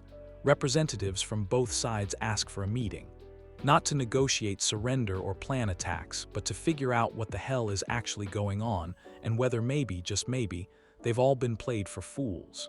It's not a perfect solution. There's still too much anger and mistrust for anything approaching real peace, but it's a start, a crack in the wall of certainty that Baroque Works has spent months building. And more importantly, it's proof that Luffy's learned something crucial about power. Sometimes the most effective way to use it is not to use it at all. As they prepare for the next phase of their plan, actually confronting Crocodile and his organization, Vivy pulls Luffy aside for a private conversation. "Thank you," she says simply, "for showing me that there's more than one way to save a kingdom."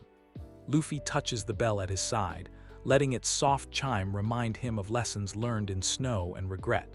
Sometimes the best way to win a fight is to make sure it doesn't have to happen in the first place.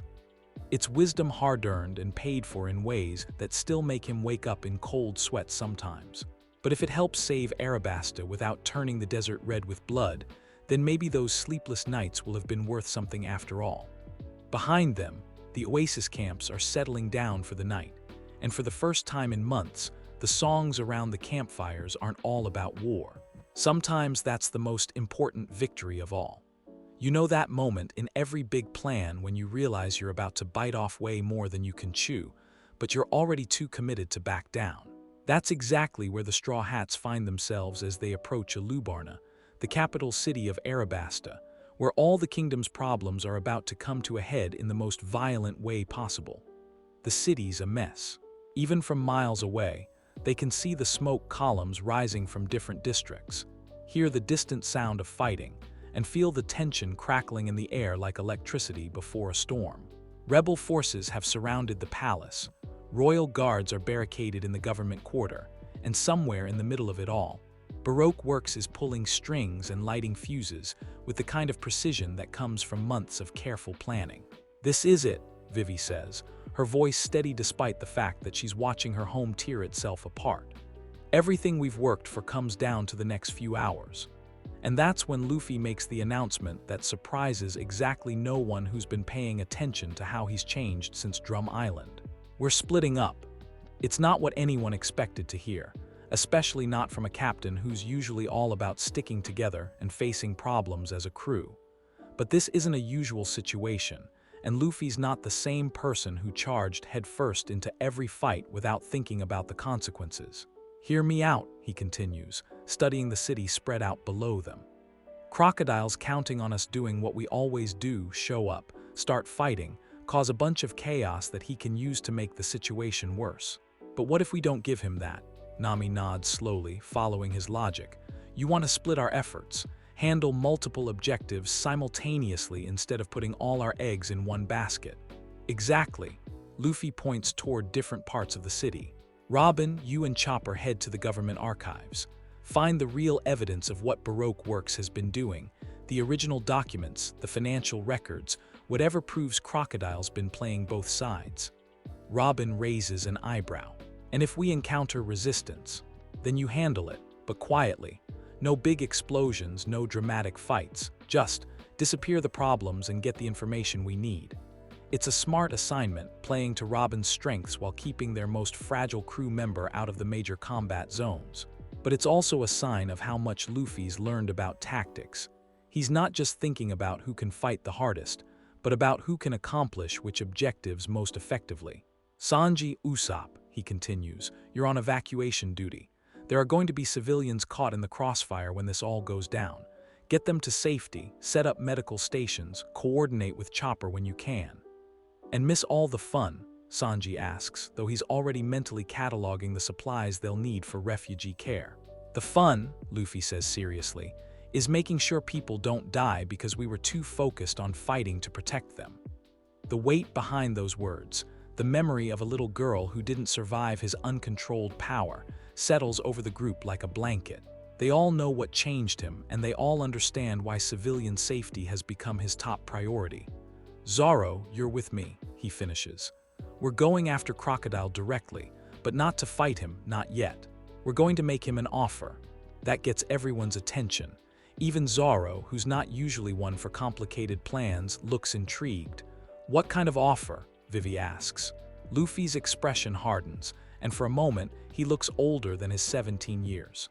"The kind where he gets to choose whether this ends with a conversation or with me putting him in the ground. It's not a bluff, and everyone knows it." The easygoing rubber boy who used to laugh his way through fights has learned that sometimes the most merciful thing you can do is make your enemies afraid of the alternative to mercy. "And me?" Vivy asks. "What's my role in this?" "The hardest one," Luffy admits. "You're going to your father. You're going to tell him what's really happening, convince him to call off the royal guards, and somehow find a way to address both the rebels and the loyalists without starting an even bigger war. That's. Vivy starts to protest, then stops. Because as impossible as it sounds, it's also exactly what a princess should be doing, taking responsibility for her kingdom and her people, even when the odds are stacked against her. I know it's hard, Luffy says gently, but you're the only one who can do it. The rebels trust you, the royal guards will listen to you and your father. He needs to hear this from his daughter, not from a bunch of pirates who showed up out of nowhere. As they prepare to split up, each heading toward their assigned objectives, there's a moment of quiet understanding. This isn't just a plan. It's a test of everything they've learned about working together while apart, about trusting each other to handle their responsibilities without backup. But it's also something else. A sign that Luffy's finally learned to think like a real captain, not just the strongest fighter on the crew. One more thing, he says as they're about to separate. No matter what happens, no matter how bad things get, remember what we're really fighting for. We're not here to beat Crocodile or prove how strong we are. We're here to save this kingdom and the people in it. Don't let the fighting make you forget that. The bell at his side chimes softly in the desert wind, a musical reminder of the cost of forgetting that lesson. As the crew splits up, each heading toward their assigned tasks, the city of Alubarna spreads out below them like a map of every mistake and misunderstanding that can tear a country apart. Smoke rises from a dozen different fires. The sound of fighting echoes off ancient stone walls, and somewhere in the maze of streets and politics and competing loyalties, the fate of a kingdom hangs in the balance. But for the first time since they arrived in Arabasta, the Straw Hats aren't rushing blindly into the chaos. They're moving with purpose, with strategy, with the kind of coordinated precision that turns a group of individuals into something more than the sum of their parts. They're moving like a crew that's learned to trust their captain's judgment, even when that judgment leads them into the most dangerous situation they've ever faced. Behind them, the desert wind carries the scent of sand and smoke and the promise of violence. Ahead lies a confrontation that will determine not just the fate of Arabasta, but the kind of pirates the Straw Hats are going to become. And in the distance, almost too faint to hear over the noise of a kingdom at war with itself, comes the sound of a clock tower bell marking the hour. Time's running out and everyone knows it. But sometimes the best victories come not from having more time, but from using the time you have as wisely as possible. The split is complete. The real fight is about to begin. You know what's humbling? Realizing that all the growth you think you've made, all the lessons you thought you'd learned, might not be enough when you're facing someone who's been playing this game a lot longer than you have. That's the lesson Luffy gets when he finally comes face to face with Sir Crocodile in the underground chambers beneath Alubarna's palace. The place is like something out of a pharaoh's tomb.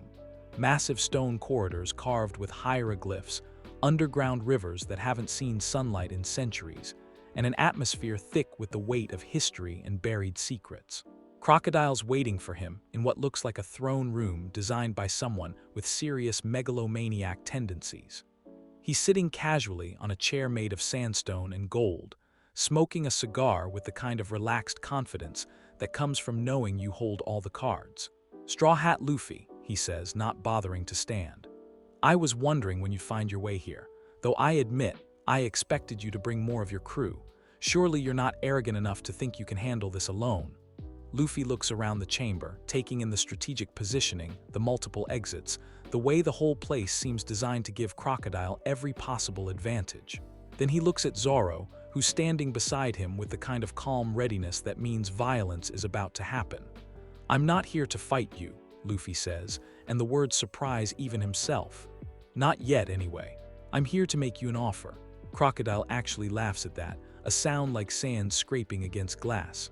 "An offer? How delightfully presumptuous. And what, pray tell, could a rubber boy possibly offer me that I don't already have? A chance to walk away." The laughter stops. Just like that, the temperature in the room seems to drop 10 degrees, and Crocodile's relaxed posture shifts into something much more dangerous. "Walk away," he repeats slowly. "From my plans, from my kingdom, from years of careful preparation and political maneuvering. Walk away from the greatest archaeological discovery in human history." His voice takes on an edge sharp enough to cut stone. You really are as naive as they say, aren't you? Maybe, Luffy admits. But I'm also the guy who's going to stop you if you don't take the offer, and I figured I'd give you the choice before things get messy. It's not a bluff, and Crocodile's smart enough to recognize that. There's something different about this boy. Not just the obvious Conqueror's Haki that he displayed in previous encounters, but a sense of controlled purpose that wasn't there before. Like he's finally learned to focus that wild power of his into something more dangerous than raw strength. Interesting, Crocodile muses, standing up and brushing imaginary dust from his expensive coat. Tell me, Straw Hat, what makes you think you're capable of stopping me? Your little power display at Rainbase was impressive, but this is my domain. Here in the desert, surrounded by sand. He gestures, and the floor around Luffy's feet begins to shift and flow like water. Here, I am effectively a god. And you know what? He's not wrong. The moment the sand starts moving, Luffy realizes just how outclassed he really is. This isn't like fighting other devil fruit users where it's mostly about who hits harder or moves faster. This is like trying to fight the desert itself. Crocodile doesn't even move from where he's standing. He just gestures casually, and suddenly Luffy's ankle-deep in sand that's trying to drag him down like quicksand. Another gesture, and a wall of the stuff comes flying at him from the left, forcing him to dodge right, directly into another sand trap that Crocodile prepared 3 moves ago. The thing about sand, Crocodile says conversationally, as if he's not currently trying to bury a teenager alive, is that it gets everywhere. Into your clothes, your eyes, your lungs. And when you can control every grain of it, the sand around Luffy suddenly compresses, squeezing like a giant fist. Well, you can imagine the possibilities. Luffy tries to stretch his way out of the trap, but his rubber powers don't work the way they should when he's being compressed from all sides. He tries to use his Haki, that focused pulse technique he learned fighting Mr. 3, but Crocodile's not close enough for it to be effective, and using it at range risks bringing down the whole chamber on top of them. Which brings him to the core problem. He can't fight Crocodile the way he wants to fight him. Not without risking massive collateral damage to the city above, not without potentially hurting civilians who might be sheltering in the palace, not without abandoning every lesson he learned about restraint and precision. So he does something that surprises everyone, including himself. He stops fighting. Not gives up, stops fighting. There's a difference. Instead of struggling against the sand that's trying to crush him, he goes completely still. Instead of lashing out with Haki or rubber powers or desperate strength, he just waits. Giving up already? Crocodile asks, sounding almost disappointed. How anticlimactic. Not giving up, Luffy says quietly, his voice somehow carrying clearly despite being half buried in sand. Learning, and that's when Crocodile makes his first mistake. He gets curious. Instead of finishing the fight right there, instead of crushing Luffy completely or draining him dry or any of the dozen other ways he could end this confrontation, he loosens the sand just enough to hear what the boy has to say. Learning what exactly? Luffy flexes his fingers, feeling the texture of the sand around him, the way it moves and flows and responds to Crocodile's will. Learning how your power works, learning your patterns. Learning, he looks up, meeting Crocodile's eyes directly. Learning that you're not as invincible as you think you are. Because here's the thing about sand, it needs moisture to hold together properly. Completely dry sand is actually pretty unstable. It flows and shifts and doesn't maintain structure well. And while Crocodile can control sand with his devil fruit powers, he still has to work within the laws of physics. Laws that include the fact that there's moisture in the air, moisture in the stone walls, moisture in the underground rivers that flow beneath the palace. Small amounts, barely detectable, but enough to create tiny pockets of stability in Crocodile's sand constructs. Pockets that someone with really good observation Haki might be able to detect and exploit. Luffy takes a deep breath, centers himself the way Chopper taught him, and extends his senses as far as they'll go. Not to attack, not yet, but to observe, to learn, to find the tiny flaws in what seems like an perfect defense. And there, so small he almost misses it, a pocket of slightly damp sand near his left hand, another near his right foot, a third about 6 inches from his head. Not much, but maybe enough. Moving faster than Crocodile expects, Luffy grabs the damp sand and uses it as leverage to pull himself toward the next pocket. Then the next. Not breaking free of the trap entirely, but moving within it, using Crocodile's own power against him in ways the older pirate clearly didn't anticipate. Clever, Crocodile admits, his casual confidence replaced by genuine interest. But ultimately pointless. Even if you can find a few handholds, you're still trapped in my domain. You're still fighting a battle you can't win. He's probably right. The moisture pockets are too small and too scattered to provide a real escape route, and Crocodile's got enough sand to bury the entire palace if he wants to. But Luffy's not trying to win this fight, not this round anyway. He's trying to learn enough to win the next one. "You're right," he says, stopping his escape attempt and settling back into the sand. "I can't beat you here. Not like this, not with the rules you've set up.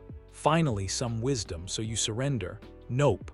Luffy grins, and there's something in that expression that makes Crocodile's eyes narrow. "I retreat, but I'll be back. And next time, I'll know exactly how to beat you." That's when Zoro makes his move. The swordsman's been standing perfectly still during the entire confrontation, watching and learning just like his captain. But while Luffy was studying Crocodile's powers, Zoro was studying the architecture.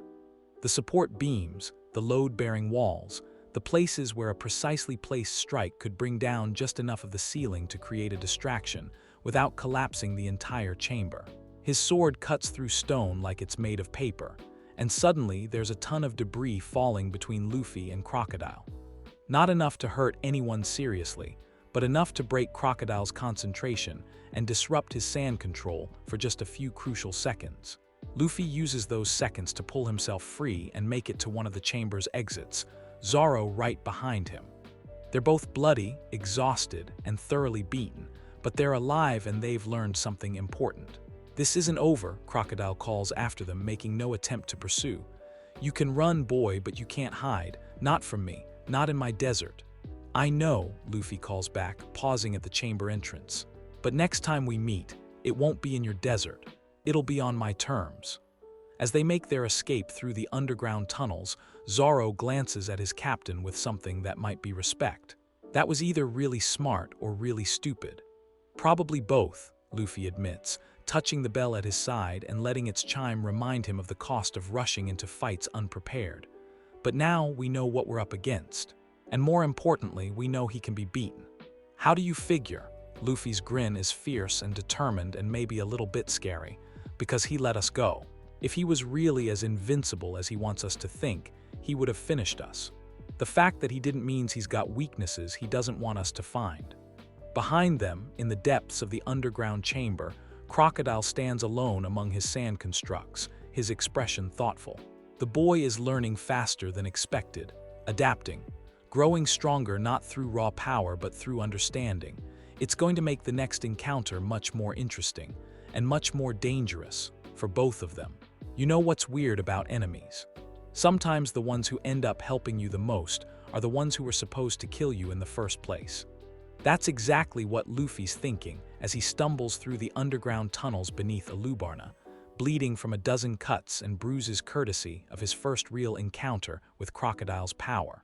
His rubber body handled the crushing better than a normal person's would have, but better doesn't mean good. And right now he feels like he got run over by a particularly vindictive steamroller.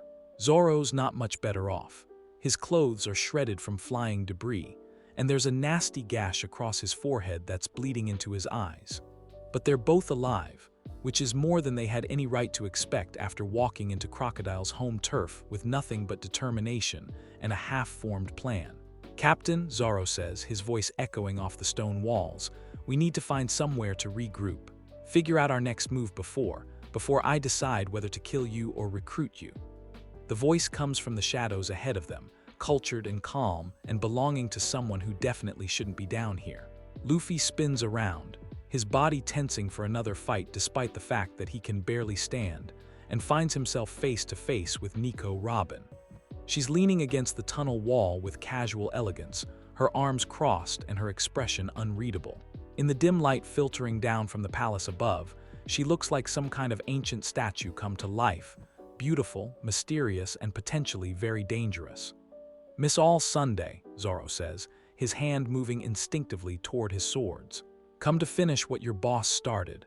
Robin tilts her head slightly, studying them both with the kind of analytical gaze that makes you feel like she's reading your thoughts. Actually, I came to make you an offer. Though given your current condition, perhaps rescue would be a more accurate term. Why? Luffy asks simply, cutting straight to the heart of the matter. You work for Crocodile, we're his enemies. Why would you want to help us? It's a fair question, and Robin seems to consider it seriously before answering. Because, Monkey D. Luffy, you're the first person I've met in a very long time who keeps his promises.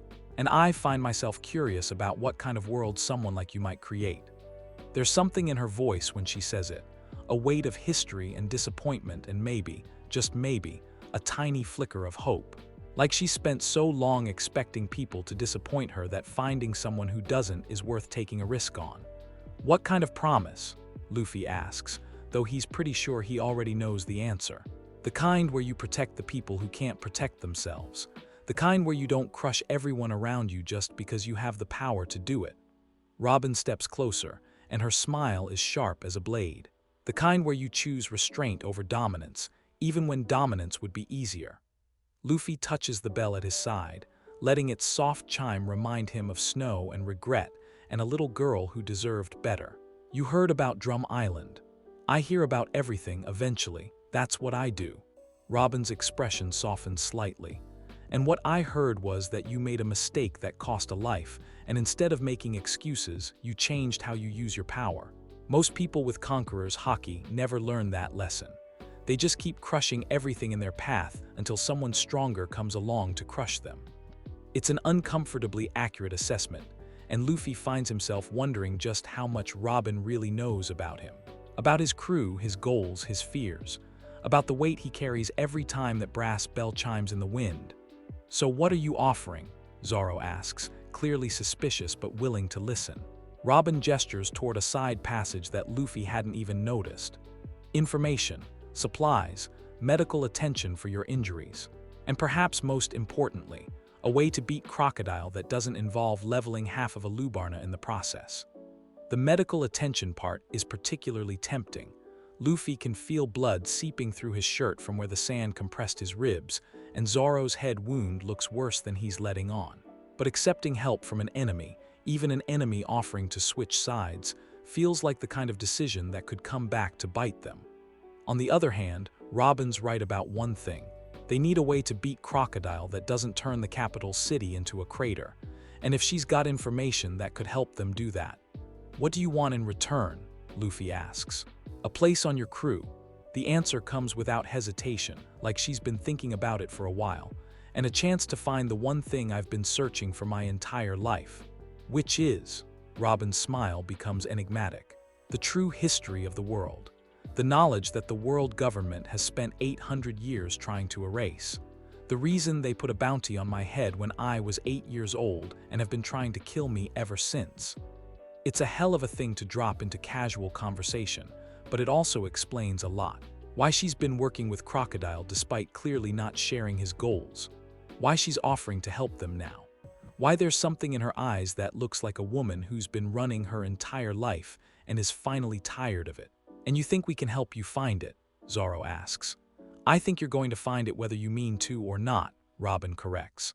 The Void Century, the ancient weapons, the reasons the world government fears certain kinds of knowledge, they're all connected. And pirates with the will to challenge the status quo have a way of stumbling into exactly the kind of trouble that uncovers inconvenient truths. Luffy considers this, weighing the risks and benefits.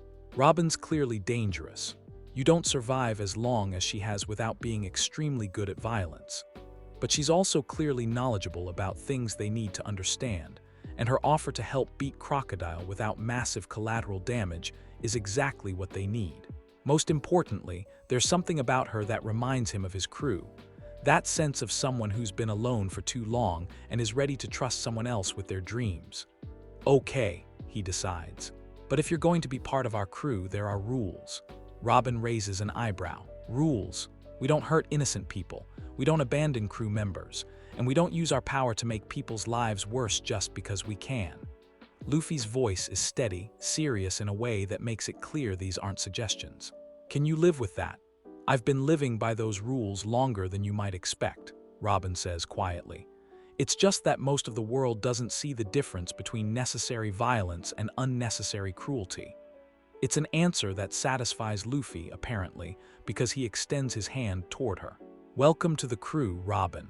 She stares at his outstretched hand for a long moment, like she's not quite sure what to do with it. Then slowly, she reaches out and takes it. Now, Luffy says, suddenly all business. What's this plan for beating Crocodile? Robin leads them deeper into the tunnels, toward what she calls the old archives, a section of the palace's underground that predates the current dynasty by several centuries. As they walk, she explains Crocodile's real plan, and it's both simpler and more complex than they expected. He doesn't actually care about ruling Arabasta, she says, her voice echoing off the ancient stone walls. The kingdom is just a means to an end. What he really wants is access to the poneglyph hidden beneath the royal tomb. It contains information about one of the ancient weapons, Pluton, a battleship capable of destroying entire islands. And he thinks having a weapon like that will make him Pirate King, Zoro asks. He thinks it will make him unstoppable, Robin corrects. Which is why your usual approach, hit things until they stop moving, won't work against him. He's not fighting for pride or territory or even power in the conventional sense. He's fighting for the kind of weapon that could reshape the world. It's a sobering thought. If Crocodile gets his hands on something that can level islands, stopping him becomes a lot more complicated than just punching him really hard. But Robin's got more than just bad news to share. She's also got a plan. The thing about Conqueror's Haki, she says, stopping in front of what looks like a solid stone wall, is that most people think of it as a weapon, something you use to overwhelm and dominate, but it's actually much more versatile than that. She presses her hand against a specific stone, and suddenly the wall slides away, revealing a chamber filled with ancient texts and artifacts. What if instead of using it like a hammer, you learn to use it like a scalpel, precise, controlled, targeted not at consciousness but at specific aspects of a person's will? Luffy frowns, trying to follow her logic. You mean like making someone doubt themselves instead of knocking them out? Something like that. Crocodile's greatest strength is his absolute confidence in his own invincibility. But confidence can be shaken, especially if you know exactly which pressure points to target. She leads them to a table covered with maps and documents, all of them focused on one specific location, the royal tomb where the poneglyph is hidden. He'll make his final move tonight, Robin continues.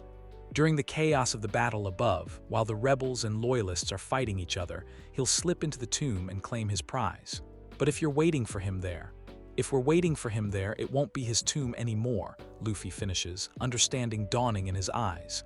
It'll be ours. Robin nods approvingly. And in an enclosed space, surrounded by stone instead of sand, his advantages become significantly reduced. Especially if someone were to, say, make him question whether he really understands the nature of the power he's facing. It's a good plan.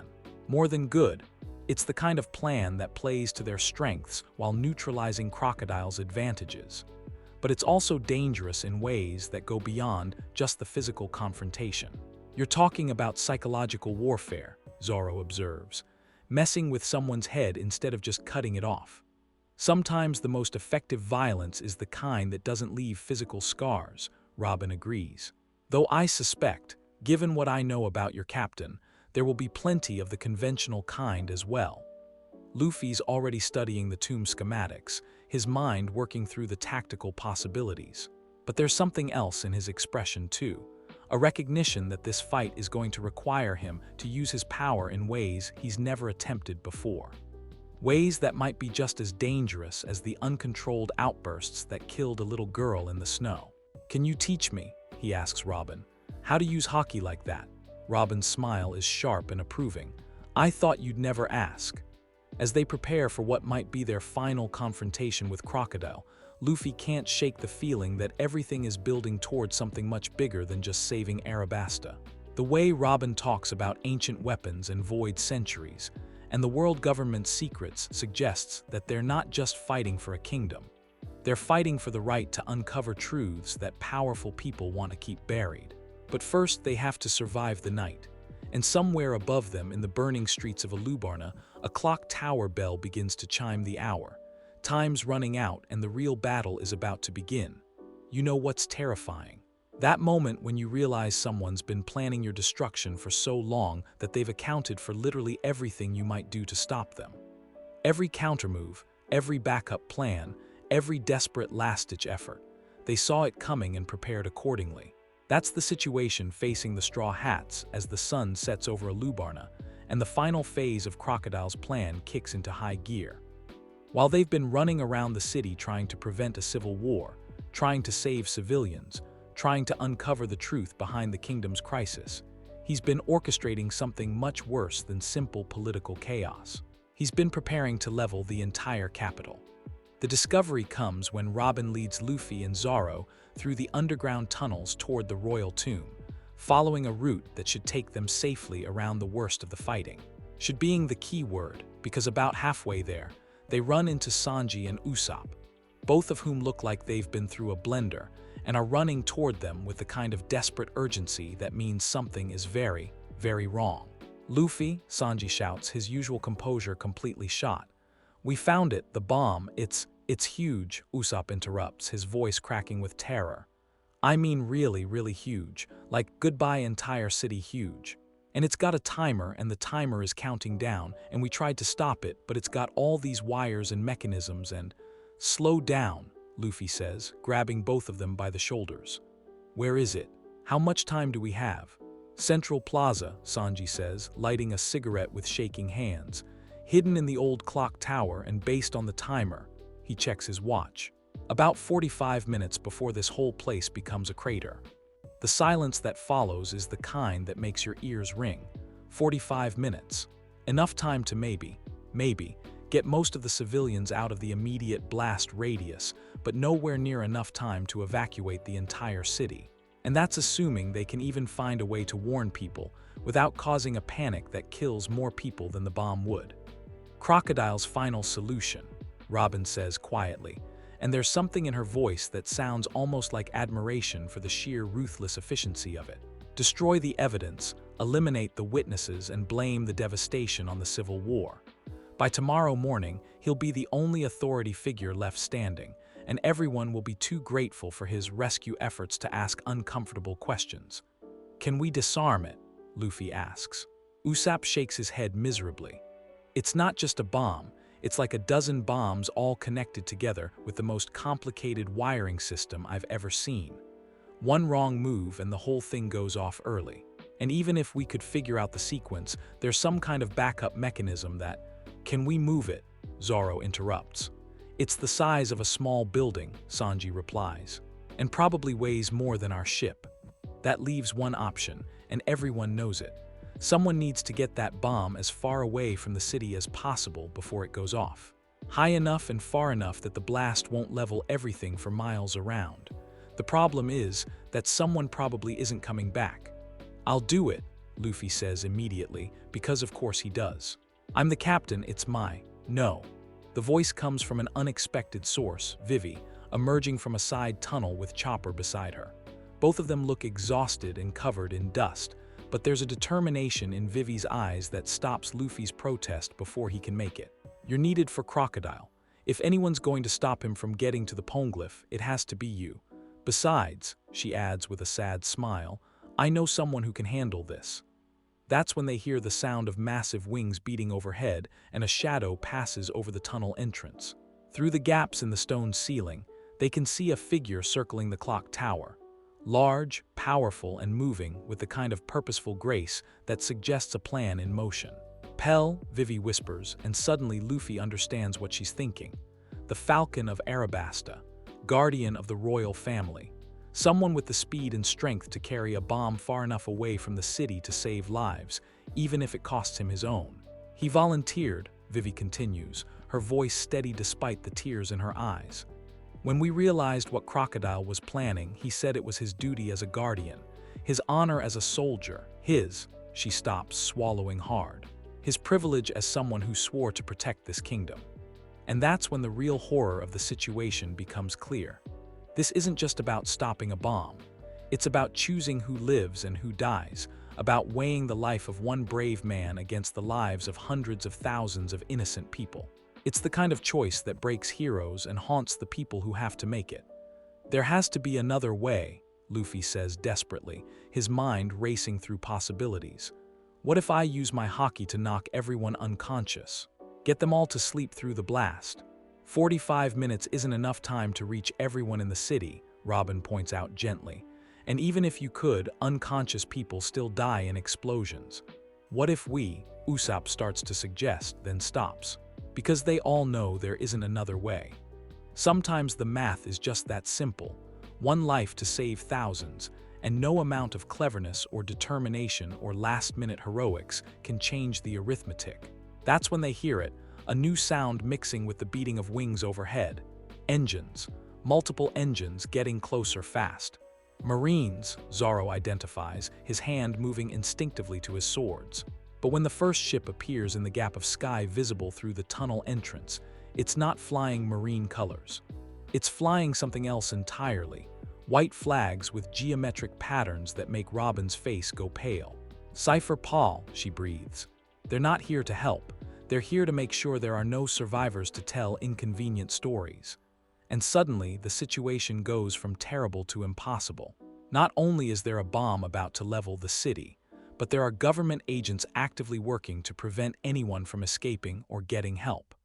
Whatever Crocodile promised them, whatever deal he made with the world government's intelligence services, it's big enough that they're willing to sacrifice an entire kingdom to keep it secret. New plan, Luffy says, his voice taking on the hard edge that means he's past the point of caring about collateral damage.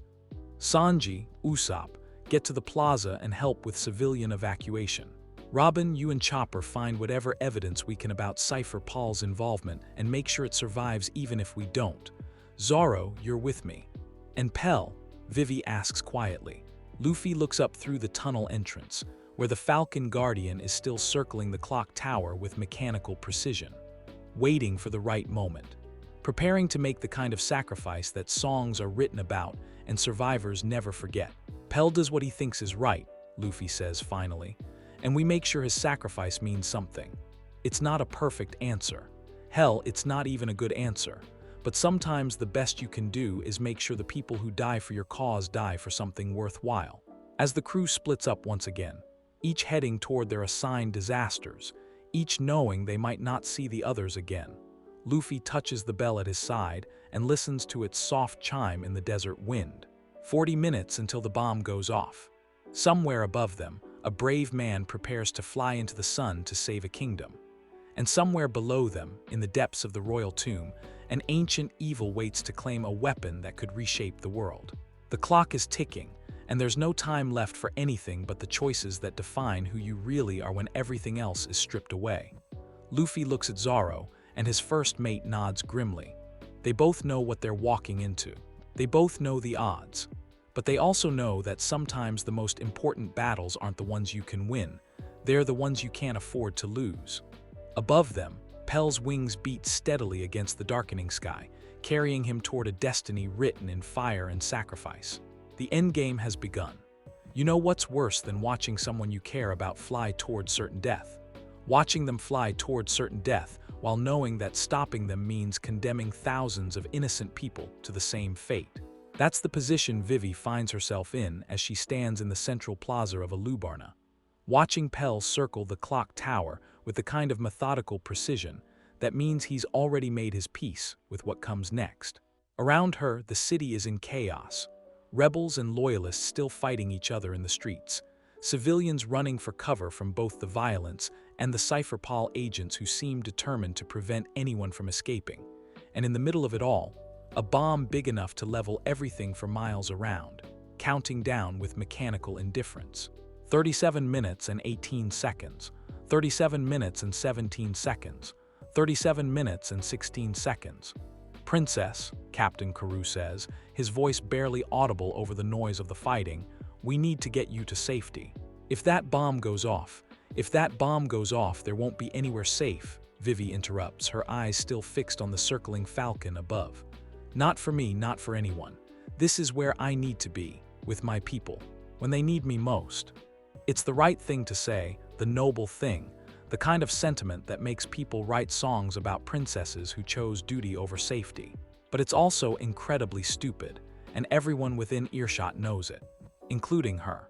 But sometimes being a leader means making incredibly stupid choices because all the smart choices have been taken away from you. And right now, with her kingdom tearing itself apart and a weapon of mass destruction ticking away in the heart of her capital city, Vivy's smart choices are pretty much limited to run away and let everyone die, or stay and probably die with them. Not much of a choice, really. That's when she sees him, her father, King Cobra, making his way through the plaza with a small contingent of royal guards, his expression grim but determined. He looks older than she remembers, worn down by months of political crisis and civil war, but there's still strength in his bearing, still the presence of a man who spent his life taking responsibility for other people's welfare. "Vivy," he says when he reaches her, pulling her into a brief, fierce hug. "Thank the gods you're safe. When I heard about the bomb—" "I'm not safe, father," she interrupts gently. "None of us are, but we're here and we're together, and maybe that's enough." Cobra looks around at the chaos surrounding them. The fighting, the panic, the Cypherpol agents moving through the crowd like sharks through bloody water, and his expression hardens. "This is my fault. I should have seen what Crocodile was doing, should have stopped it before it got this far." "We both should have," Vivy agrees. "But blame won't save the city. Action might." And that's when she does something that surprises everyone, including herself. Instead of seeking cover or trying to coordinate evacuation efforts or any of the dozen other things a sensible princess might do with 35 minutes left before annihilation, she climbs up onto the base of the clock tower and starts to speak. Not shout, not scream over the noise of combat, just speak, in a voice that somehow carries clearly across the plaza despite the chaos. "Citizens of Arabasta," she begins, and something in her tone makes people stop fighting and turn to listen. "Rebels and loyalists, soldiers and civilians, everyone who calls this kingdom home. I am Princess Nefertari Vivy, and I have something to tell you." The fighting doesn't stop entirely. There are still pockets of violence around the edges of the plaza, still people too caught up in their anger and fear to pay attention. But a growing circle of quiet spreads outward from where she's standing, as people put down their weapons and strain to hear what their princess has to say. "We have been lied to," Vivy continues, her voice gaining strength and clarity with each word. "All of us, rebels and loyalists alike, we have been manipulated into fighting each other by someone who never cared about Arabasta or its people. Someone who saw our kingdom not as a home to be protected, but as a prize to be claimed." Murmurs ripple through the crowd, some skeptical, some angry, some hopeful. But they're listening. In the face of imminent destruction, with a bomb ticking away above their heads, they're willing to hear what she has to say. Sir Crocodile, the Shichibukai who presented himself as our savior, is the architect of our civil war. He has been playing both sides, creating the drought, funding the rebellion, manipulating our government, all so that he could step in as our rescuer and claim ultimate power over our kingdom. The murmurs grow louder, more agitated. These are serious accusations, the kind that would normally require proof, evidence, careful political maneuvering. But there's no time for any of that now. And even now, as I speak to you, he has planted a bomb in this very clock tower. A bomb large enough to destroy our entire capital city. Not to save Arabasta, but to eliminate everyone who might oppose his rule. Everyone who might ask inconvenient questions about how he gained power. That gets their attention. You can actually see the moment when the implications sink in, the way people's faces change from skepticism to understanding to horror. Because suddenly the math becomes very simple. If the princess is telling the truth, they're all about to die. If she's lying, well, they're probably all about to die anyway. But we are not going to let that happen, Vivy continues, her voice rising with passion and determination. We are not going to let one man's ambition destroy everything our ancestors built. We are not going to let our children inherit a kingdom of ash and ruin. She gestures upward, toward where Pell is still circling the clock tower, waiting for the right moment to make his final dive. Guardian Pell of the Royal Army has volunteered to carry the bomb away from the city, to sacrifice his life so that all of ours might be spared. He does this not for the royal family, not for political advantage, but because he loves this kingdom and everyone in it. The silence that follows is profound, the kind of quiet that comes when an entire crowd holds its breath at once. I cannot ask you to forgive the mistakes that led us to this moment, Vivy says, her voice softer now, but somehow carrying even more clearly. I cannot ask you to forget the pain and anger and loss that brought us here, but I can ask you to remember that we are all Arabastans. We all share the same sky, drink from the same wells, love the same desert that shaped us. Above them, Pell begins his final descent toward the clock tower. Not the desperate dive of someone who's given up hope, but the controlled approach of a soldier executing a mission. His wings beat steadily, powerfully, carrying him toward a destiny that everyone can see but no one can change. And I can ask you to honor his sacrifice by refusing to let Crocodile's plan succeed, by standing together instead of tearing each other apart, by rebuilding our kingdom not through violence and vengeance, but through the kind of unity that makes tyrants tremble and enemies think twice about challenging us. The bomb timer hits 20 minutes, and Pell reaches the clock tower. Through the windows, everyone in the plaza can see him grappling with something massive and mechanical, his powerful talons gripping what looks like enough explosive to level a mountain. Goodbye, Arabasta. His voice carries faintly on the wind, barely audible but somehow reaching every ear in the plaza. It has been my honor to serve you. And then he's rising again, the bomb clutched in his talons, climbing toward the sky with powerful wingbeats that seem to echo off every surface in the city. Higher and higher, until he's just a dark speck against the evening stars, carrying destruction away from everything he's sworn to protect. The explosion, when it comes, is visible from hundreds of miles away. A brief, brilliant star that blooms in the sky and then fades, taking with it one of the bravest men any of them have ever known. The silence afterward isn't just quiet, it's sacred. The kind of hush that falls over battlefields when people realize they've been fighting the wrong war. When Vivy speaks again, her voice is steady despite the tears streaming down her face. Pell gave his life for all of us. Rebels and loyalists, rich and poor, everyone who calls this desert home. The question now is, what are we going to do with the life he saved? It's not a perfect peace that follows, there's still too much anger and mistrust for that. But it's a beginning. Weapons lowered, hands extended, people talking to each other instead of trying to kill each other. Small steps toward the kind of unity that might actually be worth the sacrifice that made it possible. And somewhere in the royal tomb beneath their feet, unaware of the drama playing out above, Luffy faces his own moment of truth in a confrontation that will determine whether Pell's sacrifice was the end of Arabasta's troubles, or just the beginning of something much worse. The city keeps breathing, the people keep hoping, and in the distance, barely visible against the night sky, the smoke from Pell's sacrifice slowly dissipates on the desert wind, carrying with it the prayers of everyone who owes their lives to one man's courage. Above them, the stars shine down on a kingdom that refused to die, and the first tentative songs of rebuilding begin to rise from the ruins. You know what's funny about underground tombs? They're supposed to be quiet, peaceful places where the dead rest undisturbed. Instead, this one sounds like the inside of a hurricane, with sand whipping around like a living thing and the occasional crash of ancient stonework being reduced to rubble. Luffy crouches behind what used to be an ornate sarcophagus, feeling the sting of sand particles against his skin and listening to Crocodile's laughter echo off the tomb walls. The explosion from above, Pell's sacrifice, shook dust from the ceiling and rattled every bone in his body, but it also did something else. It reminded him exactly what he's fighting for: a kingdom, a people, a friend's brother who flew into fire so that others might live. Did you feel that, Straw Hat? Crocodile's voice carries easily through the swirling sand, cultured and calm despite the violence surrounding them. That was the sound of failure. Your friends couldn't stop the bomb, couldn't save the city. All their effort, all their hope, and in the end, Arabasta burns anyway. Luffy doesn't answer immediately. He's too busy extending his senses, that strange awareness he's been developing since Loguetown, trying to map the flow of sand and moisture in the chamber. Because Robin was right, down here, surrounded by stone instead of open desert, Crocodile's advantages are reduced. Not eliminated, but reduced enough that someone with the right approach might have a chance. The question is whether Luffy can be that someone. You're wrong, he says finally, loud enough for his voice to carry over the sound of moving sand. The city's still standing. People are still breathing. Your plan failed. Crocodile's laughter turns sharp, dangerous. My plan? Oh boy, you understand so little. The bomb was never about destroying Arabasta.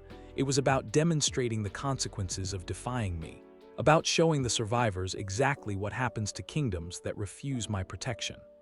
A wall of sand slams into the sarcophagus Luffy's hiding behind, reducing ancient carved stone to powder in seconds. He rolls left, then right, staying ahead of the worst of it while his enhanced senses track the patterns of Crocodile's attacks. There, a moisture pocket in the chamber's northeast corner, probably seepage from an underground spring.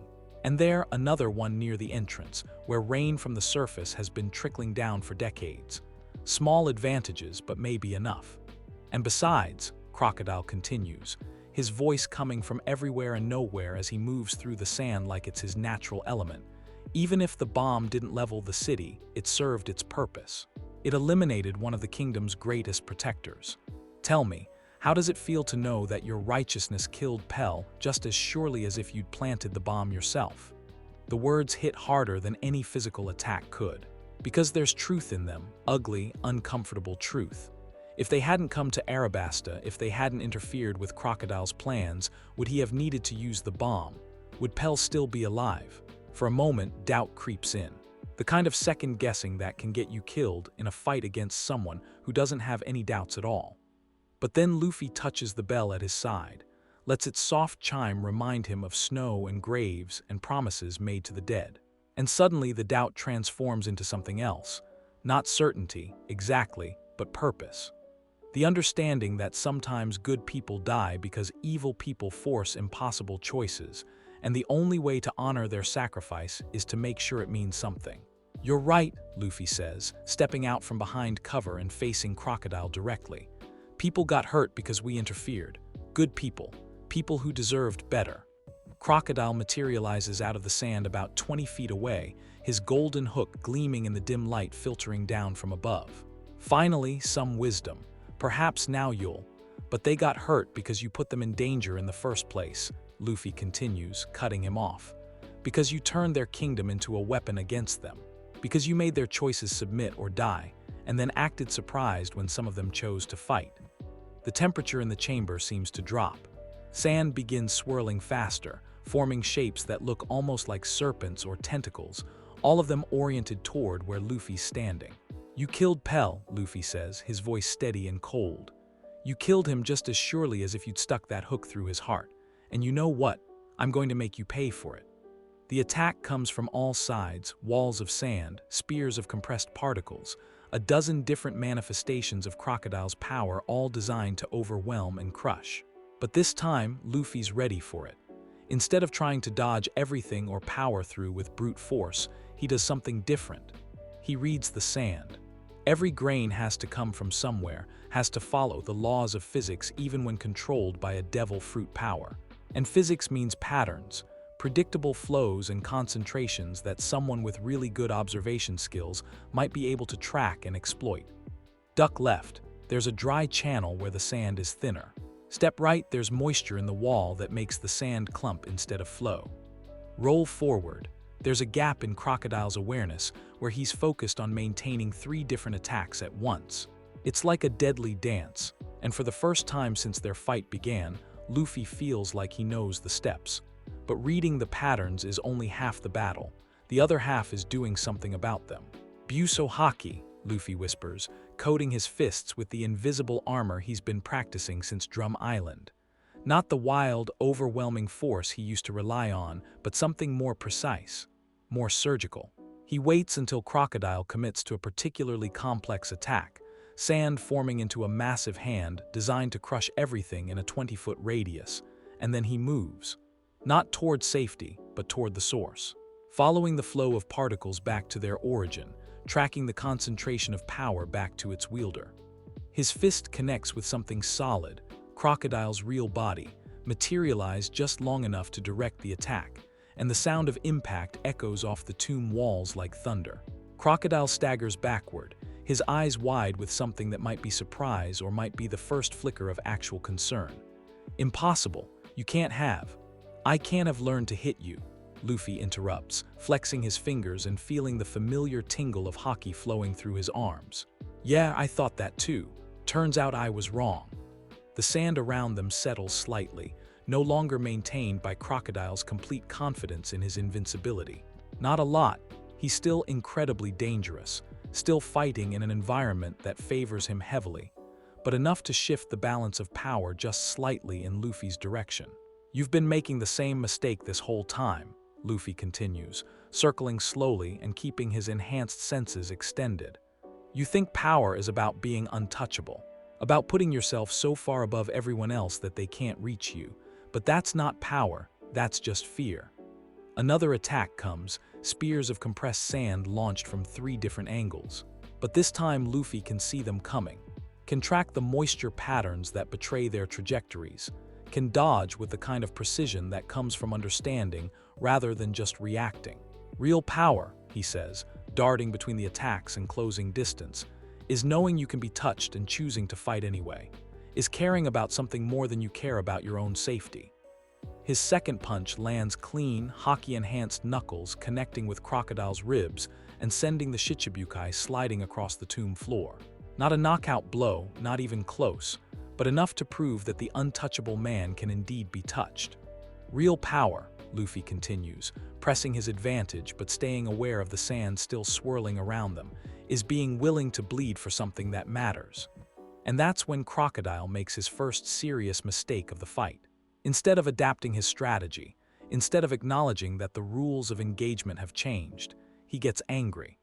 The kind of cold, focused rage that comes from having your fundamental assumptions about the world challenged by someone you considered beneath notice. The sand around them goes completely berserk, not controlled attacks anymore, but raw fury made manifest. Walls and ceiling and floor all liquefying at once, turning the entire chamber into a death trap where every surface is actively trying to kill them. It's impressive, overwhelming, and absolutely devastating to everything in the tomb except the one person it's designed to eliminate. Because Luffy's not fighting the sand anymore. He's fighting Crocodile.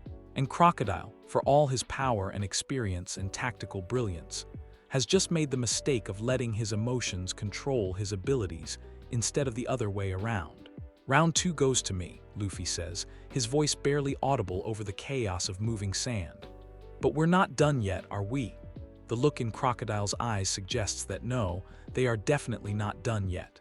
But something has changed in that look. The absolute certainty is gone, replaced by something that might be respect or might be the first stirring of actual fear. Either way, it's progress. And somewhere above them, in the ruins of a capital city that refused to die, the people of Arabasta begin the long process of rebuilding their kingdom from the ashes of civil war. The 3rd round is coming, and everyone knows it's going to be the last one. The only question is who's going to be standing when it's over. You know what's weird about final battles? In the stories, there are always these epic, world-shaking confrontations, where the hero and villain trade devastating blows that reshape the landscape and make the heavens weep. In reality, the most important fights are often the quiet ones. The battles where victory isn't about who can hit harder, but about who can stay true to themselves when everything is on the line. That's the kind of fight Luffy finds himself in as he faces Crocodile for the 3rd and final time. Deep in the heart of the royal tomb, with ancient stone walls bearing witness to their confrontation. Above them, Arabasta begins the painful process of healing from civil war. Below them, carved into the bedrock itself, lies the poneglyph that started this whole mess, the ancient stone containing information about weapons that could reshape the world. But right now, none of that matters. Right now, there's just 2 men, their conflicting visions of power, and the question of which one will still be standing when the dust settles. Crocodile's not the same confident predator he was when this fight started. His expensive coat is torn and dusty. There's blood on his lips from where Luffy's Haki-enhanced punches connected, and for the first time since they've known each other, he looks like someone who's been in an actual fight instead of just toying with his opponents. But he's still dangerous, maybe more dangerous than before because now he's fighting like someone who has something to lose. "You've surprised me, Straw Hat," he says, his voice still smooth despite the circumstances. "I underestimated your capacity for growth. It won't happen again." As if to prove his point, the sand around them begins moving in patterns more complex than anything Luffy's seen before. Not just walls and spears and crushing fists, but something that looks almost like artwork, intricate, beautiful, and absolutely lethal. Sand forming into geometric shapes that flow and shift and attack from angles that shouldn't be possible. It's the kind of display that makes it clear just how much Crocodile was holding back in their previous encounters. Not because he was being merciful, but because he genuinely didn't think Luffy was worth the effort. Now he does. Luffy dodges the first wave of attacks, barely, and tries to find the moisture pockets that have been his lifeline in this fight. But Crocodile's learned too, adapted his strategy to account for the patterns Luffy's been exploiting. The sand is drier now, more controlled, leaving fewer openings and fewer chances for the kind of precise strikes that even the odds before. "You want to know the difference between us?" Crocodile asks conversationally, as if he's not currently trying to bury a teenager alive. "You fight for others, I fight for myself, and in the end that will always make you weaker." A spear of compressed sand clips Luffy's shoulder, tearing through his shirt and drawing blood. Another catches his leg, sending him stumbling. The attacks are coming faster now, more coordinated, and for the first time since this round began, Luffy feels like he's losing ground. "Because caring makes you hesitant," Crocodile continues, pressing his advantage. "Makes you second-guess yourself. Makes you hold back when you should be going for the throat. And you know what? He's not entirely wrong. Luffy is holding back, not consciously but instinctively. The part of him that remembers snow and a little girl's still hand keeps whispering warnings about uncontrolled power, about the collateral damage that comes from fighting without restraint. But then he hears it, faint but unmistakable, filtering down from the world above. Singing. The people of Arabasta, rebels and loyalists united for the first time in months, raising their voices in songs of mourning for Pell and hope for the future he died to protect. And suddenly Luffy understands something important. Restraint isn't the same thing as weakness. Precision isn't the same thing as hesitation. And sometimes the most powerful thing you can do is choose exactly how much force to use, instead of just using all of it and hoping for the best. The next sand spear that comes at him doesn't get dodged. Instead, Luffy steps into it, letting it graze his ribs while his Haki-coated fist finds the exact point where Crocodile's consciousness connects to his sand constructs. Not a devastating blow, not the kind of punch that could level buildings or knock out dozens of people at once, but something more surgical, more precise. The sand spear crumbles to dust, its animating force severed by a strike that targeted will rather than matter. Interesting technique, Crocodile admits, and there's genuine professional appreciation in his voice. But can you maintain that level of precision when I stop holding back entirely? The chamber explodes into motion. Not the controlled patterns from before, but chaos given form and direction. Every grain of sand in the tomb becomes a weapon, every surface a potential attack vector. The air itself seems to turn hostile, thick with particles that sting the eyes and clog the lungs. It's overwhelming in a way that makes Luffy's previous encounters with Crocodile look like gentle sparring matches. This is the full power of a Shichibukai, unleashed without reservation or concern for anything except total victory. And for a moment, just a moment, Luffy considers unleashing his own full power in response. Letting the Conqueror's Haki that's been building inside him explode outward, sweeping away the sand and Crocodile's consciousness along with it. Ending the fight the way the old Luffy would have ended it, with overwhelming force that solved the immediate problem while creating a dozen new ones. But then he hears that singing again, and he remembers why he's here. Not to prove his strength or settle a grudge, but to protect people who can't protect themselves. To honor the sacrifice of a man who flew into fire because someone had to, and because he was brave enough to be that someone. Instead of unleashing everything, Luffy does something harder. He focuses everything. Every lesson Robin taught him about surgical precision. Every moment of meditation Chopper prescribed for controlling his emotions. Every memory of snow and brass bells and the weight of choices that can't be undone. All of it compressed into a single point of absolute clarity. His observation Haki extends as far as it will go, mapping not just the sand around him, but the intent behind it. The places where Crocodile's will is strongest, where his attention is most focused, where his confidence creates tiny gaps in his otherwise perfect defense. His armament Haki flows into his fist, but not the wild coding of previous fights. This is controlled, directed, shaped by understanding rather than desperation. A weapon designed for one specific task, getting through Crocodile's defenses without bringing down the tomb, the palace, or the city above.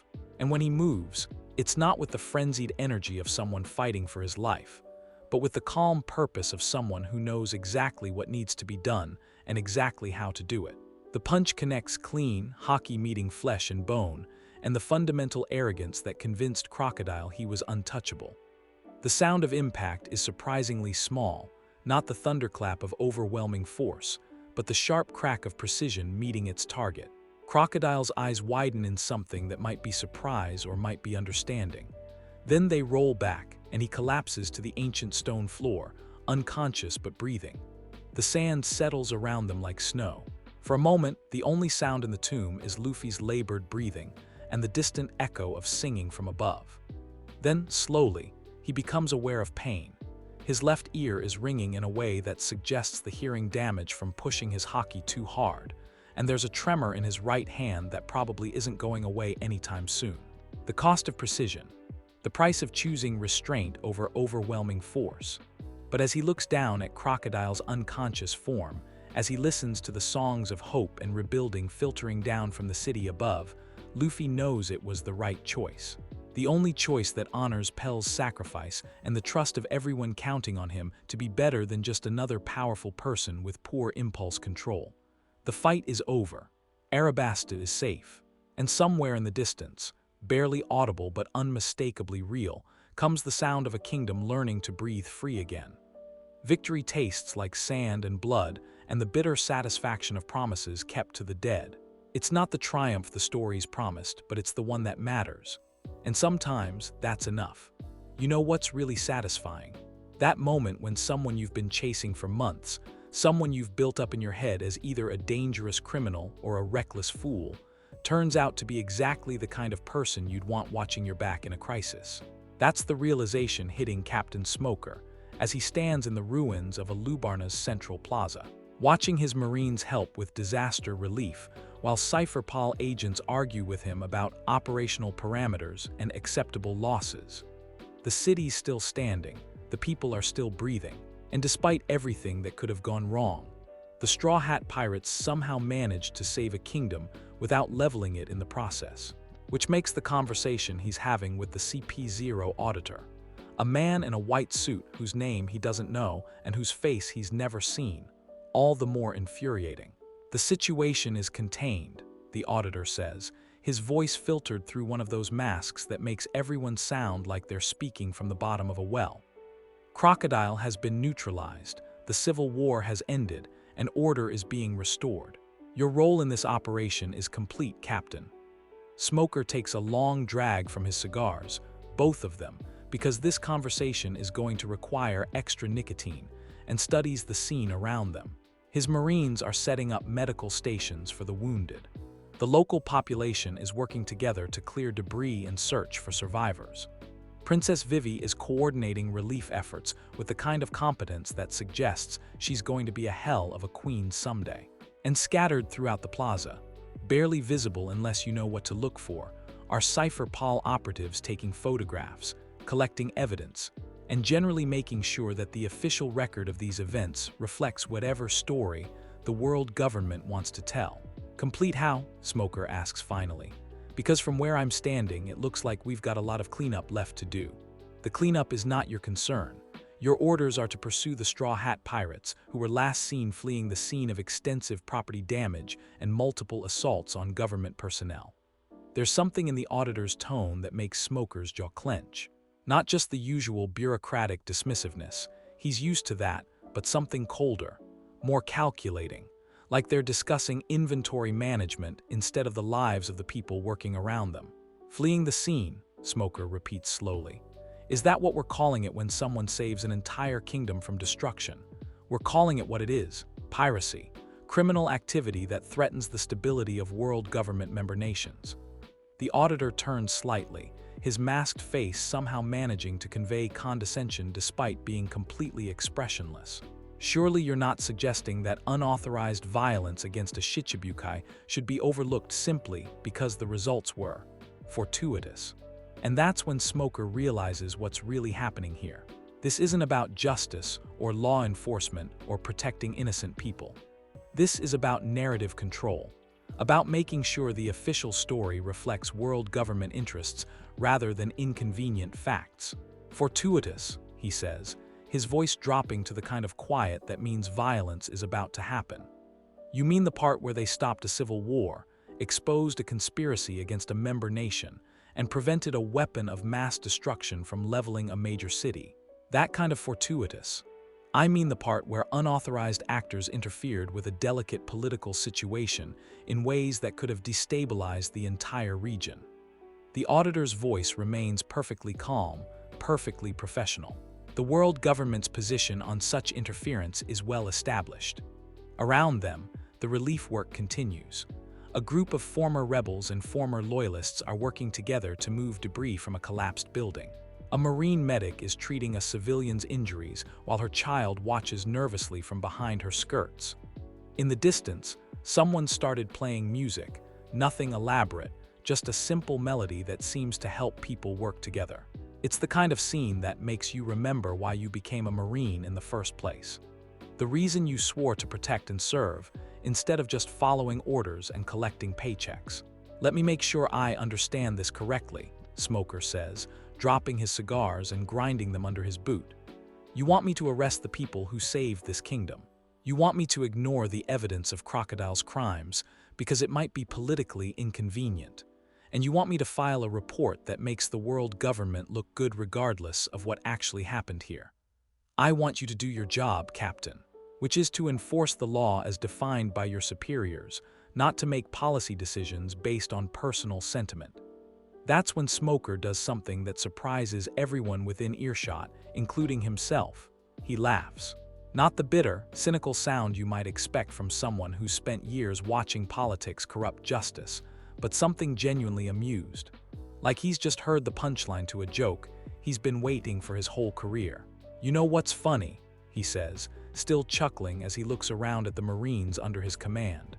I've spent months chasing Straw Hat Luffy, months convinced he was just another pirate punk who needed to be stopped before he hurt someone. And you know what I found instead? The auditor doesn't answer, but his body language suggests he's not particularly interested in Smoker's philosophical revelations. I found someone who fights for the right reasons. Someone who puts innocent people ahead of personal glory. Someone who'd rather take a beating than let civilians get caught in the crossfire. Smoker's voice carries easily across the plaza, and several of his Marines stop what they're doing to listen. In other words, I found someone who acts more like a Marine than most of the Marines I know. Captain Smoker, the auditor says, and there's a warning in his voice now. You are dangerously close to insubordination. Am I? Smoker looks around at his men, good people who joined the Marines because they believed in justice, not because they wanted to be government enforcers. Because I'm pretty sure my oath was to protect innocent people, not to protect the world government's public relations. That gets their attention. You can see it in their faces. The moment when career Marines start wondering whether the orders they're following align with the ideals they swore to uphold. Tashigi, Smoker calls to his second-in-command, who's been helping coordinate medical aid while pretending not to listen to the conversation. In your professional opinion, should we arrest the people who saved this city? Tashigi looks back and forth between her captain and the Cypher Paul agent, clearly torn between military discipline and basic human decency. Then she looks around at the relief work, at the people who are alive because someone was brave enough to interfere with a delicate political situation. No, sir, she says quietly. I don't think we should. Sergeant, Smoker addresses one of his Enkas, a grizzled veteran who's been following orders longer than most of these people have been alive. Wouldn't be right, Captain. Not after what they did here. One by one, Smoker polls his Marines. Not all of them, military hierarchy still matters, but enough to make his point. And the answer is unanimous. Whatever the Straw Hats are, whatever crimes they may have committed elsewhere, they don't deserve to be arrested for saving Arabasta. Well, Smoker says, turning back to the auditor with something that might be a smile. Looks like my men and I have a difference of opinion with your assessment of the situation. The auditor's mask somehow manages to convey coldness despite being completely expressionless. This is not a democracy, Captain. Orders are not subject to popular vote. You're right, Smoker agrees, but justice is. And my understanding of marine justice says we protect the innocent, pursue the guilty, and let the truth speak for itself, even when it's politically inconvenient. Your understanding is irrelevant. Your orders, my orders, Smoker interrupts, his voice taking on the kind of authority that comes from 20 years of military service, are to maintain law and order in this region. And right now, that means making sure the people who saved this kingdom don't get punished for doing the right thing. The silence that follows is pregnant with possibility. This is the moment where careers get made or broken, where good people decide whether they're going to stay good people or just become another part of the system. The world government will hear about this insubordination, the auditor says finally. I'm counting on it, Smoker replies, because maybe it's time someone reminded them what Marines are actually supposed to do. As the Cypherpol agents withdraw, not giving up their surveillance, but recognizing that they're not going to get cooperation from the local Marines, Smoker allows himself a moment of satisfaction. It's not a complete victory. The Straw Hats are still wanted criminals. The world government is still going to spin this story however they want, and his own career prospects just took a serious hit. But sometimes doing the right thing is more important than following orders. Sometimes justice matters more than politics. And sometimes the best way to honor your oath is to refuse to enforce laws that contradict everything you swore to protect. In the distance, barely visible against the desert sky, a small ship sails away from Arabasta with its crew intact and its mission complete. The Straw Hats are gone, disappeared into the vastness of the Grand Line, but they've left something behind. Proof that pirates and Marines might have more in common than either side usually admits. Smoker lights a fresh pair of cigars and gets back to work. There's still a kingdom to help rebuild, still people who need protecting, still justice to be served. And if that puts him at odds with his own government, well, maybe it's time to find out what kind of Marine he really is when the chips are down. The line has been drawn. Now everyone gets to see which side they're really on. You know what's bittersweet about saving a kingdom? The moment when you realize that your part in the story is over, but everyone else's is just beginning. That their lives will continue long after you've sailed away, shaped by what happened but not defined by it. That's the feeling hanging over the Going Merry as it sits anchored in a hidden cove along Arabasta's coast, 3 days after the battle at Alubarna. The crew's injuries are mostly healed, Chopper's good at his job, and rubber bodies bounce back faster than most. But there are some wounds that medicine can't fix. The kind that leave you different than you were before, not necessarily worse, but definitely changed. Luffy's learning to live with the hearing loss in his left ear. The way sounds come slightly muffled from that side now. It's not debilitating. He can still fight, still laugh, still do everything a pirate captain needs to do, but it's a reminder. A physical manifestation of the cost of the precise control he's been learning. The tremor in his right hand is less obvious but more persistent. It only shows up when he's tired or stressed, just a slight shake when he's trying to do something that requires fine motor control. Robin says it's probably permanent, a side effect of channeling Haki with surgical precision instead of just letting it flow naturally. Small prices to pay for victory, maybe, but prices nonetheless. Captain, Nami says, approaching him where he's sitting on the ship's figurehead, watching the sun set over the desert. We need to talk about what comes next. She's got that look, the one that means she's been thinking about navigation and weather patterns and all the practical concerns that keep a crew alive on the Grand Line. But there's something else in her expression too, a weight that wasn't there before they came to Arabasta. The log pose is set for the next island, she continues, settling down beside him. But before we go, there's something you need to know. About the bounties. Luffy nods. They all knew this was coming. You don't expose a Shichibukai, interfere with a civil war, and embarrass Cypherpol without attracting attention from the world government. The only question was how bad the attention would be. How bad? He asks. Nami pulls out a stack of wanted posters, fresh from the Marine courier they intercepted that morning. Bad, really bad. Yours went from 30 million to 300 million. Mine doubled. Everyone else's went up significantly. She hands him his poster, and Luffy studies his own face staring back at him. Same goofy grin, same straw hat, but underneath the picture is a number that makes his stomach clench. Not because he's afraid of being hunted, he's always been hunted, but because of what that number represents. The world government considers him a serious threat now. Not just another rookie pirate with big dreams, but someone capable of destabilizing their carefully maintained order. Someone worth sending admirals after. There's more, Nami continues quietly. They've added a special classification to yours. Extreme caution advised. Subject possesses Conqueror's Haki and has demonstrated willingness to interfere with government operations. Meaning they're not going to send regular Marines after us anymore. From now on, it's going to be the serious players. People like Smoker, but stronger. People who won't give us the benefit of the doubt even when we're doing the right thing. It's sobering news, but not entirely unexpected. Power draws attention, and attention draws danger. That's always been the price of sailing the Grand Line with dreams bigger than yourself. Any regrets? Nami asks, and there's genuine curiosity in her voice. About coming here, I mean. About getting involved. Luffy thinks about it seriously. About Vivy's tears when they said goodbye. About Pell's sacrifice. About the look in Crocodile's eyes when he realized he'd underestimated a rubber boy who refused to compromise his principles for tactical advantage. No, he says finally, no regrets. People needed help, so we helped them. That's what we do. Even though it made us bigger targets. Even though it's going to make everything from now on more dangerous. Especially because of that. Luffy touches the bell at his side, listening to its soft chime in the evening breeze. If we're going to be pirates, if we're going to carry this much power, then we better make sure we use it for something worthwhile. It's not the answer a sensible captain would give.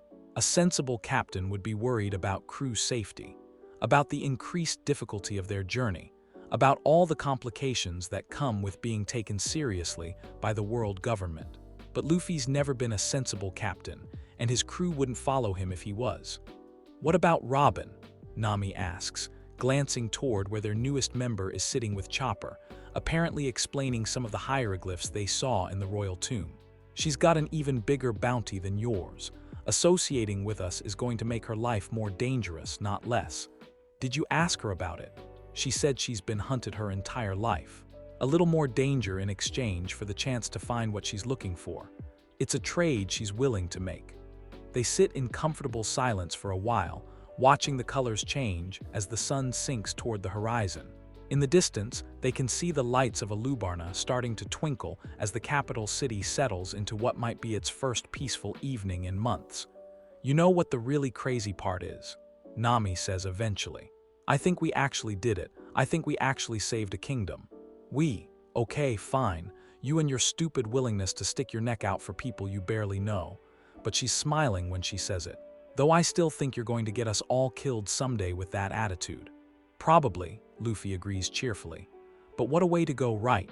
Later that evening, as the crew gathers for what's become their traditional post-adventure feast, there's a sense of accomplishment mixed with anticipation. They've proven something to themselves here. Not just that they can handle the challenges of the Grand Line, but that they can do it without losing sight of who they are and what they stand for. Sanji's outdone himself with the food, somehow managing to create a feast that incorporates spices and techniques he learned during their time in Arabasta. Usopp spinning increasingly elaborate tales about their adventures, each version featuring his role more prominently than the last. Zoro's sharpening his swords with the satisfaction of someone who's seen his captain grow into the kind of leader worth following into hell. And Chopper's taking notes on everyone's injuries, both physical and psychological, building the kind of medical profiles that will help him keep them alive through whatever comes next. So, Robin says during a lull in the conversation, what's our next destination? Nami consults her log pose and charts. Place called Jaya. According to these maps, it's supposed to be a spring island with a decent port. Should be a good place to resupply and figure out our next move. Any idea what we're likely to find there? Zoro asks. Hopefully something quieter than a civil war, Nami replies, though her tone suggests she's not particularly optimistic about their chances of finding peace and quiet on the Grand Line. Luffy grins and raises his mug of whatever Sanji's been serving tonight. "To Arabasta," he says, "to friends who fly into fire, to kingdoms that refuse to die, and to whatever's waiting for us on the next island. To not getting killed by admirals," Nami adds pragmatically. "To finding the all-blue," Sanji contributes. "To becoming the world's greatest swordsman," from Zoro. "To being a brave warrior of the sea," from Usopp. "To learning to be a great doctor," from Chopper. "To finding the true history," from Robin. And finally, all together, "to the Pirate King." As they drink and laugh and plan for tomorrow, the Going Merry rocks gently at anchor, ready to carry them toward whatever adventure awaits. Behind them, Arabasta settles into sleep under a blanket of desert stars. Ahead of them, the Grand Line stretches endless and dangerous and full of possibility. The bounties are higher now. The enemies are stronger. The stakes keep getting more complicated. But they're still together, still dreaming, still refusing to let the world tell them what's possible. And sometimes, that's the most powerful thing of all. In the distance, carried on the night wind, comes the faint sound of singing from the direction of Alubarna. Songs of rebuilding, songs of hope, songs of a kingdom that learned to breathe free again. It's a good sound to sail away to. Tomorrow, they'll face whatever new challenges the Grand Line has in store for them. Tonight, they'll celebrate the victories that make all the danger worthwhile. The Straw Hat Pirates sail on, carrying their dreams toward an uncertain but bright future. And in the capital of Arabasta, Princess Vivy stands on her palace balcony and watches their distant sail disappear into the darkness, whispering a prayer for fair winds and following seas. Some goodbyes hurt because they might be forever. Others hurt because you know they're not. You know what's harder than facing your mistakes? Going back to the place where you made them and trying to figure out how to live with what you can't change. That's exactly what Luffy's thinking as the Going Merry approaches Drum Island, 2 weeks after leaving Arabasta behind. The winter island looks the same as when they left it, snow-covered peaks catching the morning sunlight, the imposing castle perched high on the Drum Rockies, the kind of pristine beauty that makes you forget how deadly the cold can be. But Luffy's not the same person who climbed this mountain before. The bell at his side chimes softly in the sea breeze, a brass reminder of lessons learned in snow and blood and the weight of power used without wisdom. "You sure about this, Captain?" Nami asks, studying the island through her spyglass. "We don't actually need to stop here. The log pose is still set for Jaya and our supplies are fine." "I know," Luffy says quietly, "but there's something I need to do." He doesn't elaborate, and his crew doesn't push. They've all learned to recognize the look he gets when he's carrying something heavy, not physical weight, but the kind of burden that sits in your chest and makes it hard to breathe sometimes. The look that says some promises can only be kept by going back to where they were broken. Dr. Kureha meets them at the dock, looking exactly the same as she did when they left, ancient, sharp-eyed, and radiating the kind of competence that comes from decades of patching people up and sending them back into the world. But there's something different in her expression when she looks at Luffy.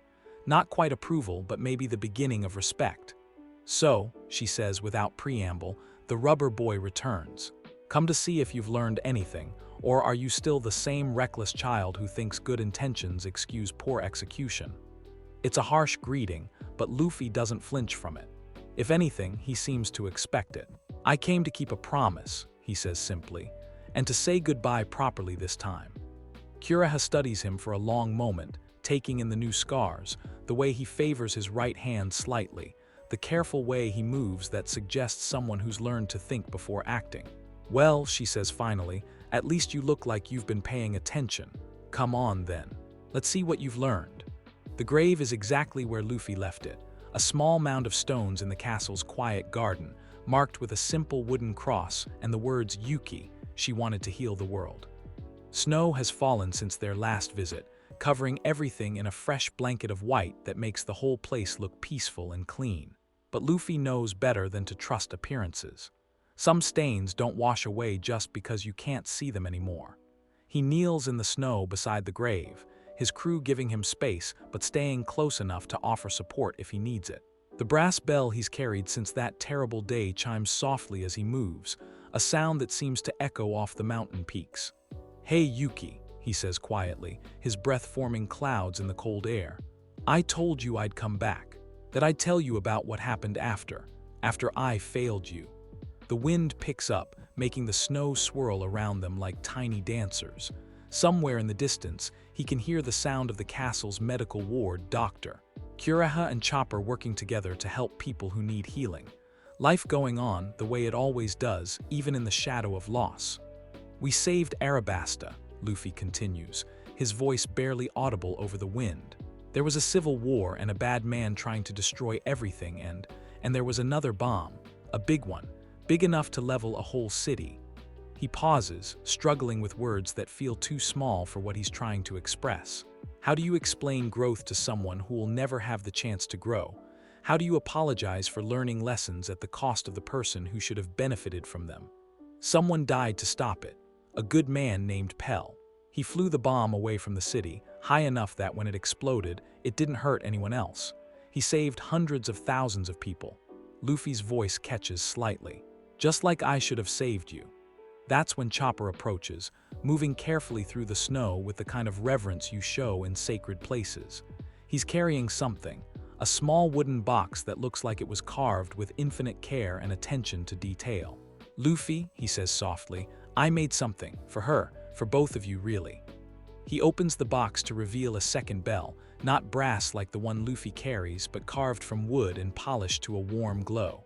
It's beautiful in its simplicity, the kind of craft that speaks to hours of patient work and careful thought. "I thought maybe she should have a bell too," Chopper explains. "So when yours rings, hers can ring with it. So she's not alone." It's such a simple gesture, but it hits Luffy like a physical blow. The idea that someone else has been thinking about Yuki, has been carrying her memory and looking for ways to honor it. It's more kindness than he knew how to hope for. Together, they tie the wooden bell to the grave marker, positioning it so that the wind will catch it and make it sing. When the next gust comes, both bells chime together, brass and wood, memory and promise, the sound of two people refusing to let a little girl's dream die with her. "I've been learning," Luffy says, speaking to the grave but also to Chopper, to his crew, to himself. "Learning how to use my power without hurting people. Learning when to hold back and when to push forward.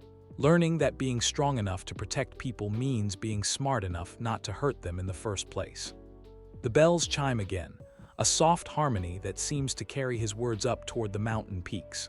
"I'm not perfect at it yet," he continues. "I probably never will be, but I'm better than I was. And every time I make a choice about how much force to use, every time I stop myself from taking the easy way out, I think about you, about the promise I made here, about the kind of person you would have wanted me to become." Robin steps forward then, approaching the grave with the same careful respect she shows ancient artifacts and forbidden knowledge.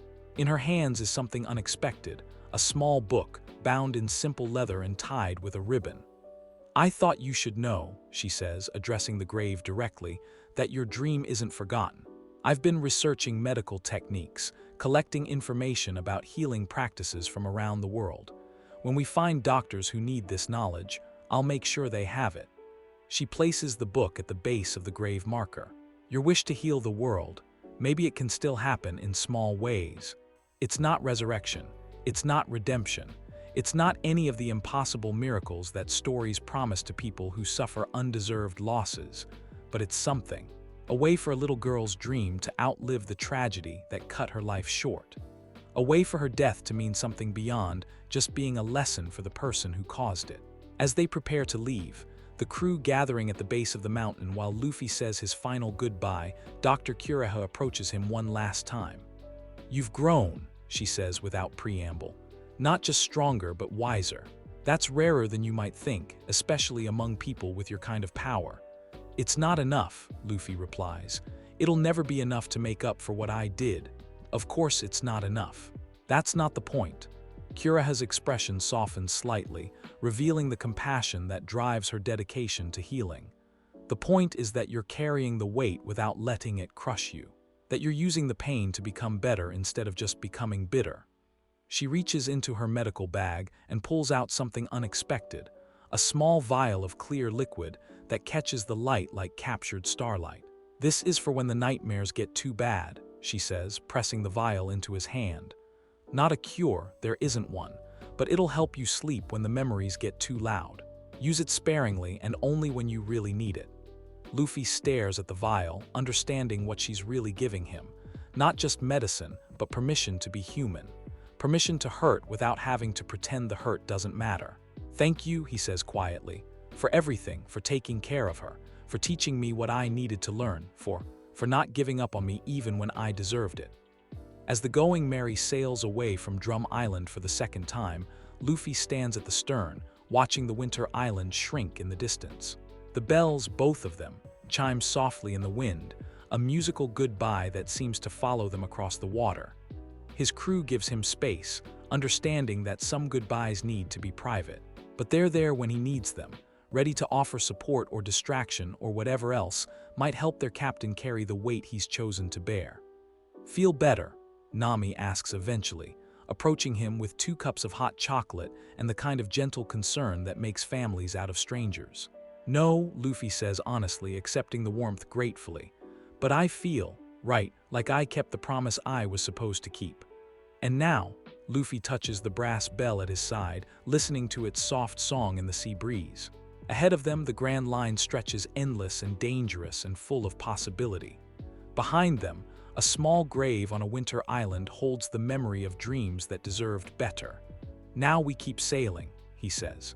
We find new adventures, help new people, face whatever comes next.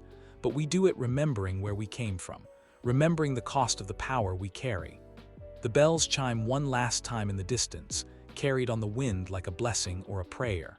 And the Going Merry sails on, carrying its crew toward whatever destiny awaits them, stronger for the scars they bear and wiser for the lessons written in snow and memory. Some promises can only be kept by living well. This is how they choose to live. You know what's weird about growth? Sometimes the biggest changes are the ones that don't look like changes at all from the outside.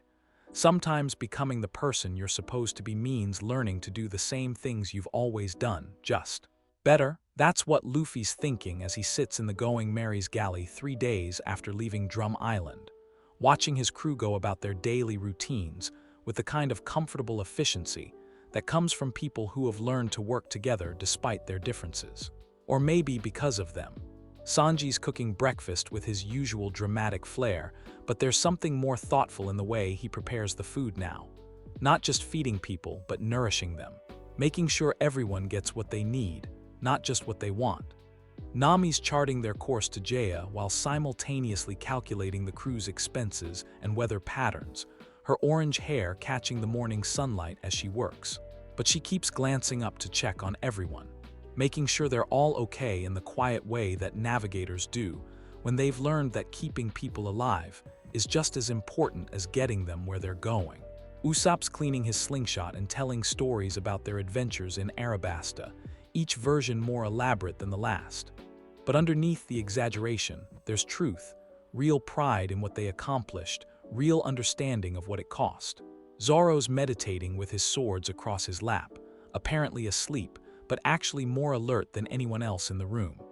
Ready to move if danger threatens, ready to follow his captain's lead no matter where it takes them. Chopper's organizing his medical supplies, while Robin reads quietly nearby. Both of them occasionally exchanging notes about something they've discovered in their research. The doctor and the archaeologist, working together to understand how the past can help heal the present.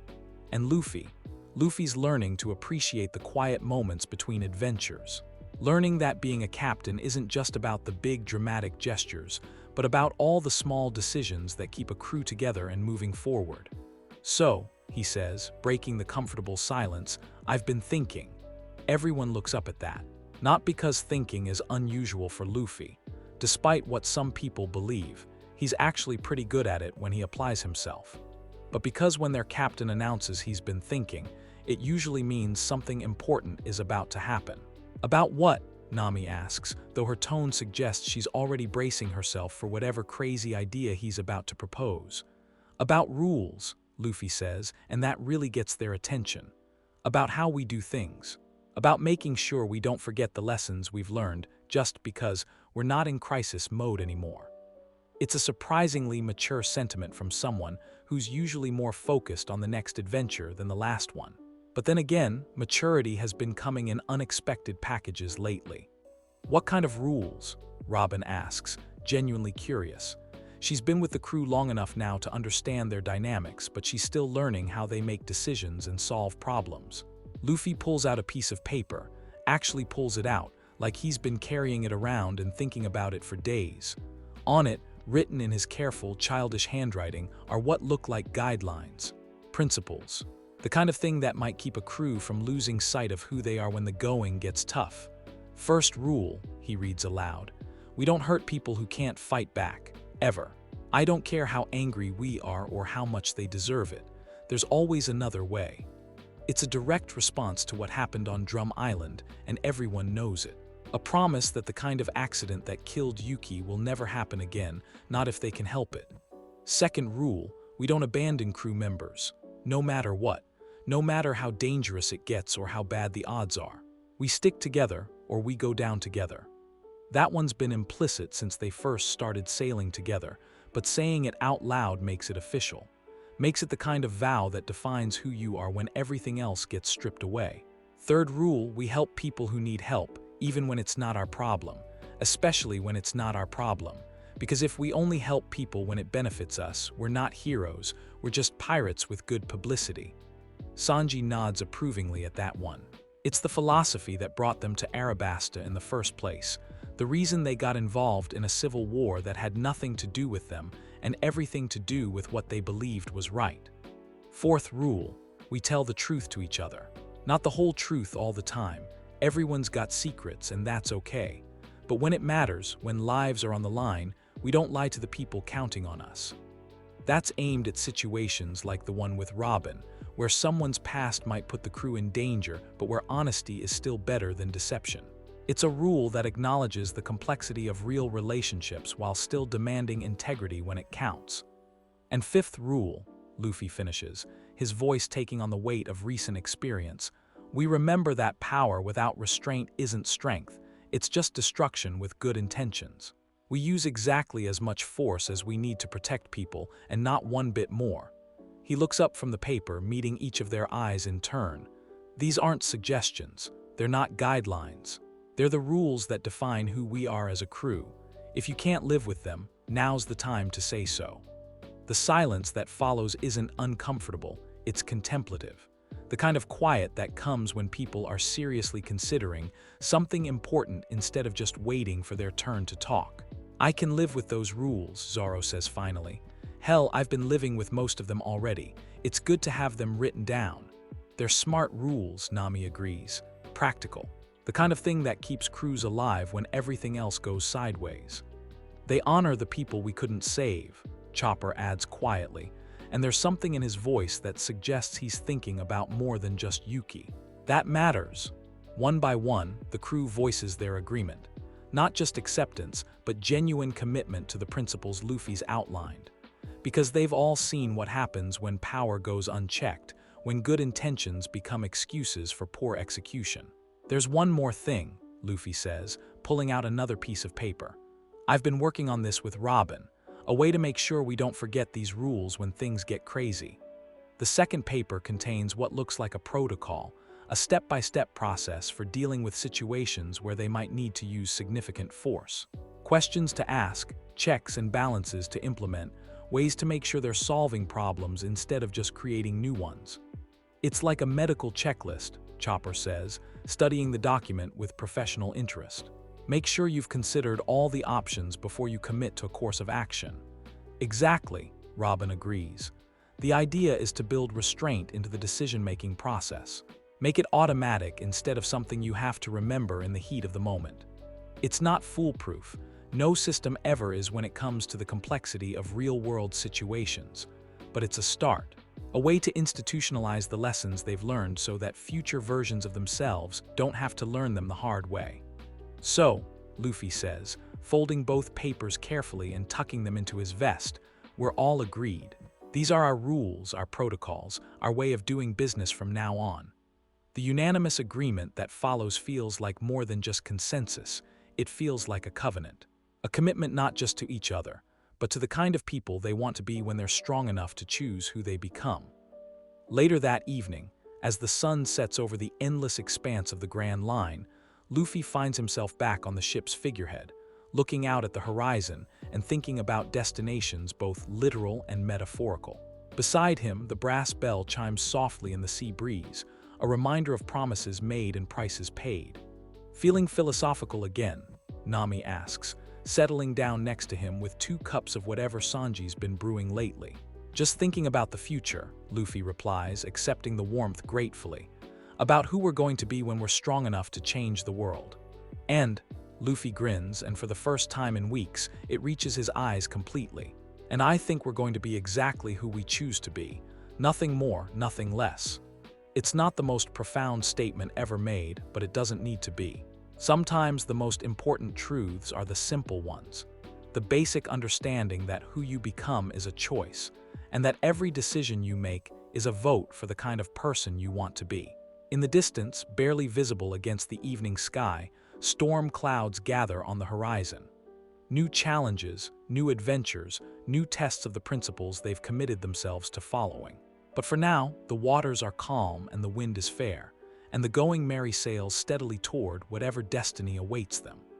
Her crew is stronger for the trials they've faced, wiser for the mistakes they've made, and more united than ever in their commitment to doing things the right way instead of just the easy way. Behind them, the wake spreads out like a road they've already traveled, marked by the choices they've made and the people they've helped. Ahead of them, the Grand Line stretches endless and dangerous and full of possibility, and somewhere between the past they've learned from and the future they're sailing toward. The Straw Hat Pirates continue their journey toward whatever it means to be truly free in a world that doesn't always make freedom easy. The bell chimes one more time in the evening breeze, carrying the sound of promises kept and promises yet to be made across the quiet waters. Tomorrow will bring new challenges. Tonight is for appreciating how far they've come. And in the distance, just visible on the horizon, the lights of Jaya begin to twinkle in the gathering dusk. The end. And that's where I'm leaving this story. It's a different take on early Haki mastery, more about the cost than the power. If you enjoyed this version, let me know in the comments. If you caught mistakes or have improvement ideas, I'm open to feedback. Thanks for watching. Catch you next time.